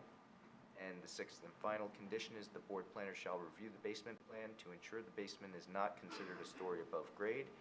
In the event it is in its current configuration, the applicant shall revise their plans to ensure there is no basement above grade. There are also representations made with regard to materials of the architectural style. I remember the representations, and of course, the applicants are bound by that testimony. Do we see a need to include I that think we as a can call them out as condition? a specific condition, Mr. Weber. Very good. Do we need to add, Deputy got a document tonight, Drainage plan. the drainage plan, does That's that there. have to become a condition? That was addressed. That's a one of the- It was condition, that's what subject- Stormwater. It Okay. was subject to her review, though. So Right, Yes. Vice okay. Chair is correct. But we did address, unless it's separate from the It stormwater. was brand new that you just got. Yes. She's never That's the seen it. stormwater The plan. stormwater plan, right? Okay. The stormwater. That was condition number 3. The applicant shall submit a stormwater plan to the board Okay. engineer, which they have done, You just submit for the review and board. approval. For board approval. Board engineer for review and approval. Okay. Get to that. Later. Mr. Weber, there's likely a number of points you want to address. I would just flag for you traffic and economic consideration. If you can touch on those, would be of interest. Thank you, Mr. Chairman, members of the board, and I appreciate the neighbors' comments with regard to the application. With regard to 12 Hobart Avenue and the concern over 20, as you can see, that's block 3401, lot 20, and we touched upon it with regard to the testimony of Ms. Mueller, highlighting the fact that you have stormwater from Hobart that goes on to lot 20, you have a steep slope that runs through it, and the likelihood of that being subject to the development further is going to be unlikely. Also, you're not going to see any property on that tax map that looks like this property in the setting that it's in. In terms of the economic utility, the history has been that it's been vacant for 20 years. It's been vacant for the past 10 years after it got the NFA. And as a result, it bespeaks the inability to develop this for a permitted use. That permitted use of a single-family house on this property is something that I believe that the price that was quoted by one of the neighbors, something like $800,000. To be able to recover that at the price that Summit charges per square foot for construction on a single-family house is the kind of economic utility that has been plaguing this property. As a result, you have now the ability to have that developed in a way that is consistent with the overall intent. We don't want commercial uses intruding on our residential uses. And that intrusion, people talk about, well, is it the actual use?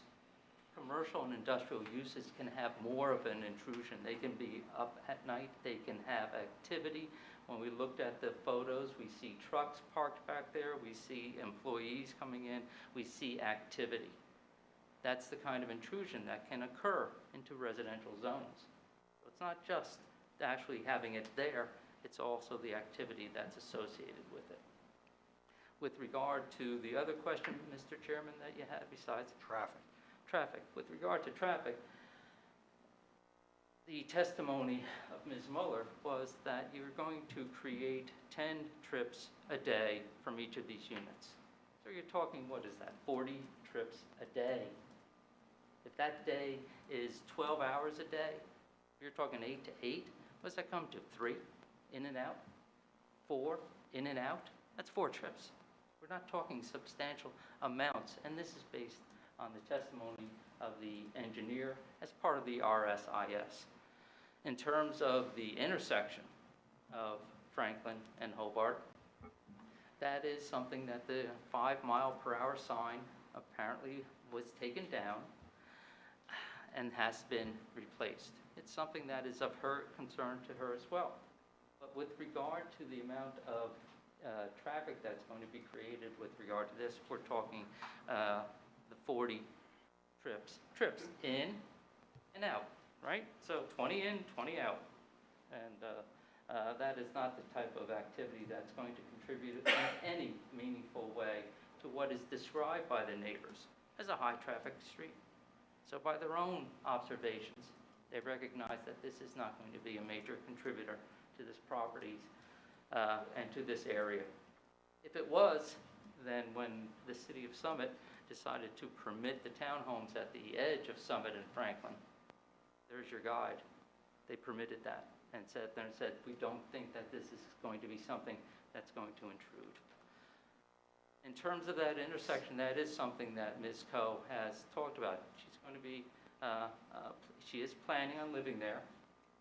The civil engineer indicated that the site distance was sufficient and felt that the site distance on the driveway, no matter who's using it, is going to be something that will be safe and provide that type of vehicular view, and that's the site distance. With regard to the remaining proofs, the board has heard all those. They've heard the support of the C variances associated with this, heard the question that's now posed to the board. And it's a question. You have an R10 zone. You have a strip that's probably unlike anything you've seen in Summit, next to the commercial industrial area at the intersection of Hobart, 380 feet deep back to the railroad. It's it stands on its own, and that's why we feel comfortable that it is peculiarly suitable for this particular development. And I would submit the application to the approval of the board. Thank you very much, Mr. Weber. I usually pick on Wally, but Wally, you get a pass. Tom, would you care to start us off? Well, I'd rather ask first Mr. Ball to clarify what Mr. Weber said about economic considerations. What are we really supposed to consider and not consider in terms of economic considerations? So we've come across this occasionally in the past. The board doesn't usually consider how much money the applicant can make, how much profit they can make from a development as being relevant to the application. But economic inutility, the inability to develop the site according to standards of the zone is, as they have argued, a factor that can be considered as a positive criteria, a special reason to support the D1 use variance. So if you find that testimony to be persuasive, that they cannot develop the zone according to the single-family use, you can take that into consideration. Okay. All right, I'll begin. I think I telegraphed this at the beginning. I am very major concerns about this application. They're starting with a vacant lot, which you have, there's no hardship in terms of, well, we can't fit this because the building's already there. There's no building there. So they can, lots of flexibility in what they put there. The single-family home, or the single-family use is what is permitted and is what was the prior use. So I don't know if economics have changed from 20 years ago. Maybe they have, maybe they haven't. But it was a single-family home up until 20 years ago when it was torn down. The applicant is asking for two-family dwellings that are going to be 180 feet long. I don't know if that counts the space between the buildings, but that's a massive building. So they want 4 dwellings on that property when 1 is what is permitted. Single-family home is more in keeping with the residential use from that property on down and across the street and around the corner on Hobart. I am unconvinced by the arguments that they need to do this for economic reasons. I'm unconvinced, really, by any of the arguments that this is a suitable use for this property. I'm concerned that we don't know what the landscaping is going to be. I mean, I know we deferred to Mr. Linson a lot, but I'm concerned that we don't know what it's going to be. So for all that reason, it looks like I'm not voting, but if I was voting, I'd be voting no. Claire, what do you think? Oh, are you really going to make me do this? I was going to be quiet tonight. In general, I love the idea of more people living closer to downtown and being able to walk everywhere except the grocery store. However, I too am really, I don't see that the criteria for the D1 variance have been met. Maybe if the goal was to make money on this property, multifamily house is the way to go. That doesn't mean somebody can't choose to build a house and live in it. And that's what single-family development is for. And I'll note on this map that there are 2 other lots just to the west of this property that are almost equally deep, although they are in the multifamily house zone. What is, and what is on there is multifamily housing. It is it looks like they look like large single houses. So I think, because I can vote, I'm going to follow Mr. Yuko's lead and vote no on this one. All right, now I'm gonna pick on Wally. I saw some serious highlighting over there. Yeah, no, I know. I know how I feel about this. So to echo Mr. Yuko's comments, the financial viability of the property is important to consider, but I don't know, doesn't really hold as true for what I think is really like what you're trying to do is get as much property development on that acreage of land, and using the argument that it's in R10, R5 zone, and that it's really a buffer, and then possibly flip the property, which again, we're not really supposed to consider, but right, if that's like the neighbor's arguments, I kind of like that resonates. It seems to make more sense than saying we're held back by these financial obligations or financial incentives, whatever the case may be. Anyway, my biggest concern was really like that one tree on John Linson's plan, and the fact that we tried to protect it, walk the property, and because we're held to the fact that there are no other plans proposed, we have to consider that that tree has to be cut down because there are no other plans. But if we were considering a single-family home, or a smaller home, or something that is more reasonable and doesn't go over FAR, or is much, much more intrusive than what this current vacant land proposes to be, we could save that tree. So without really showing my hand, I think I'm going to pass for the time to see what everyone else says, but... That last time. And do you just want to clarify, there's no FAR variance, but I believe you meant intended lot or building coverage. Correct. Thank you. It's getting late. Diana? I would just like to say that my goal is always to walk every property that when I am going to be coming to one of these meetings, and I don't make it to every single one, but I did walk this one. My personal opinion is that if the goal is to maximize the return on investment, that probably a 2-family development would have been more economic to the developer. It would have minimized variances, it would have maximized profits, it would have minimized the stressful impacts on the neighborhood. And I probably would have been able to support something like that. I'm not sure that I would be able to support what's before me right now. David? So on the economic argument, I don't want to stress this because I think we make our decisions based on other criteria generally, but I did find that unconvincing. What we have here, unfortunately, is the applicant was effectively a property entitled in the R10 zone with full knowledge, and they may have made a bad economic decision here, but that's not something for us to opine on. But then to proffer it as a hardship, I don't know if I can get there. But more broadly, as I consider the totality of the case, I don't feel like the applicant's met the full burden to support the D1 variance. When I heard the proffers, about advancing the purposes of zoning, there was a tangential relationship with them, but I didn't feel like you directly hit them.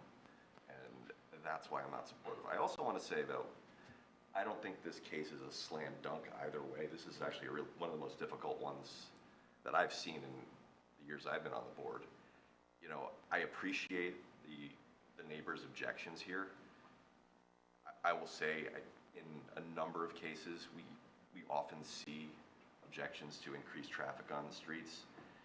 For 4 units here, in the totality of the circumstances, may have a small effect on an existing problem, but it seems like the existing problem is really attributable to the traffic management devices or lack thereof currently in place on the street. It seems to me the town installed some speed bumps, and I know everyone hates speed bumps, but that might do a lot to take care of the excessive speed at that intersection. Overall, it's tough for me to support this one, though. Jay, anything you'd like to add? So I generally like to err on the side of trying to encourage development. I think the plans presented were incomplete, and I think as a result of this, I see this ask, it's just too far in terms of how much they are trying to obtain here. The argument of the commercial to residential transition, I physically know this site. While I haven't walked the specific property, I know the site next door very well. I can see the potential for a portion of this being granted, but the ask of 4 units, in my mind, is a very large leap of faith and ask for this board to consider. So based on what was presented, I most likely would not be in favor. Joe? Nothing. What I heard tonight was that a lot of what we didn't know, we passed off to our professionals to make approvals on.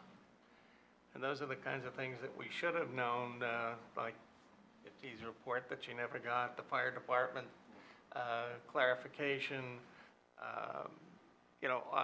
Krista's memo where nobody's quite sure what she meant by, we should have clarified that long before we ever got to this. 4 or 5 of the conditions are turning over our powers to members of our staff. And those are things we should have known through testimony and presentations, and that the neighbors should have had a chance to look at and see whether it made sense to them or not. Instead, it's going to be decided by one person if indeed we were to approve this. As I look at the numbers and the length of it, and it's like putting a street. I mean, if we put a new street in there, maybe then it made sense to do something, but it's not big enough to do that. So for what we've had in here today, I'm not going to be able to support this application. If I can be heard, Mr. Chairman? We're going to vote on the application this evening, Mr. Weber. I want to offer my perspective just in summary. First, for the members of the interested public this evening, thank you for joining. Thank you for staying so late. Thank you, Peter, for organizing and really getting everyone in the neighborhood educated on this case. What was unique about this is it started in February, and here we are in May. Crazy to say, so thanks for everyone coming together, staying informed. I know the zoning board is not oftentimes the center of great excitement and activity, but we take to heart your joining us this evening. What I want to draw attention to, and great points, Joe, on with regards to the fire, stormwater management, landscaping, the basement. Jay, you echoed this as well, as it felt incomplete, the application. I think with those items addressed, I think the public, the applicant could have had a better understanding as kind of holistically the form with which this application took, and perhaps even offered a slightly different application that could have addressed some of those. What I don't want to get lost in this is it's actually impressive architectural design in terms of, I wish Iman was here, king of setbacks. It conformed with regard to the setbacks. The lot coverage was, of course, an issue of sorts, but we're really here discussing a use variance. And the lot, as I saw it, does have some real hardships. It has significant steep slopes. It abuts the railroad tracks to the rear. The environmental and economic hardships are maybe a little debatable, but I could be persuaded. But ultimately, when I look at the zoning map, and I look at where the R10 ends, and the R5 begins, and where the downtown begins, the R5 is the transition zone. The R10 is not meant, in this instance, even with the adjacent commercial use, to, in this little sliver, be a transition within a transition. It wasn't sufficiently persuasive for me in that respect, and certainly not with the understanding of the Summit and Franklin, the Summit Ave and Franklin development, where the Infinity dealership was. I couldn't remember what was there before, so thank you for whoever noted that, for reminding me what was there before. It is intentionally transitional. And at the height of the downtown's traffic and parking issues, when I need to go get a haircut, I never have to park that far down into the R10 zone now, I know. I park as far as the R5, very frankly. And respect the fact that that corner there is decidedly single family. And while the decisions of the board do not carry any weight with future variance applications, it does set a certain precedence of sorts. It empowers future applicants to potentially come before the board with the idea that we, as a quasi-judicial body, feel it appropriate to consider bending the rules in these little ways, when in fact I think there's a strong argument to be made about preserving the integrity of the R10 zone. So for that, I couldn't support the application. I'd entertain a motion to deny the application as it's presented. So an affirmative vote is, would confirm the denial of the application. I move that we deny this application. And a second? From Jen? Second. All right. Stephanie, give us a roll call. Vice Chairman Steiner, Yes. Mr. Gonzalez, Yes. Mr. Mullen, Yes. Ms. Toth, Yes. Ms. Sager, Yes. Mr. Feskins, Yes. Chairman Spur. Yes. The motion to deny carries. Thank you, Mr. Chairman. Thank you, members of the board. A little bit of housekeeping, and then we can all break before morning dawns. What do you got for us, Stephanie? Okay. Yep. So we have the resolution for 475 Springfield Avenue, that is ZB-23-2178. The eligible voting members are Chairman Spur, Vice Chairman Steiner, Mr. Gonzalez, Mr. Millet, Ms. Sager, Mr. Feskins, and Mr. Yuko. Would someone like to make a motion? So moved. He's got it. Okay.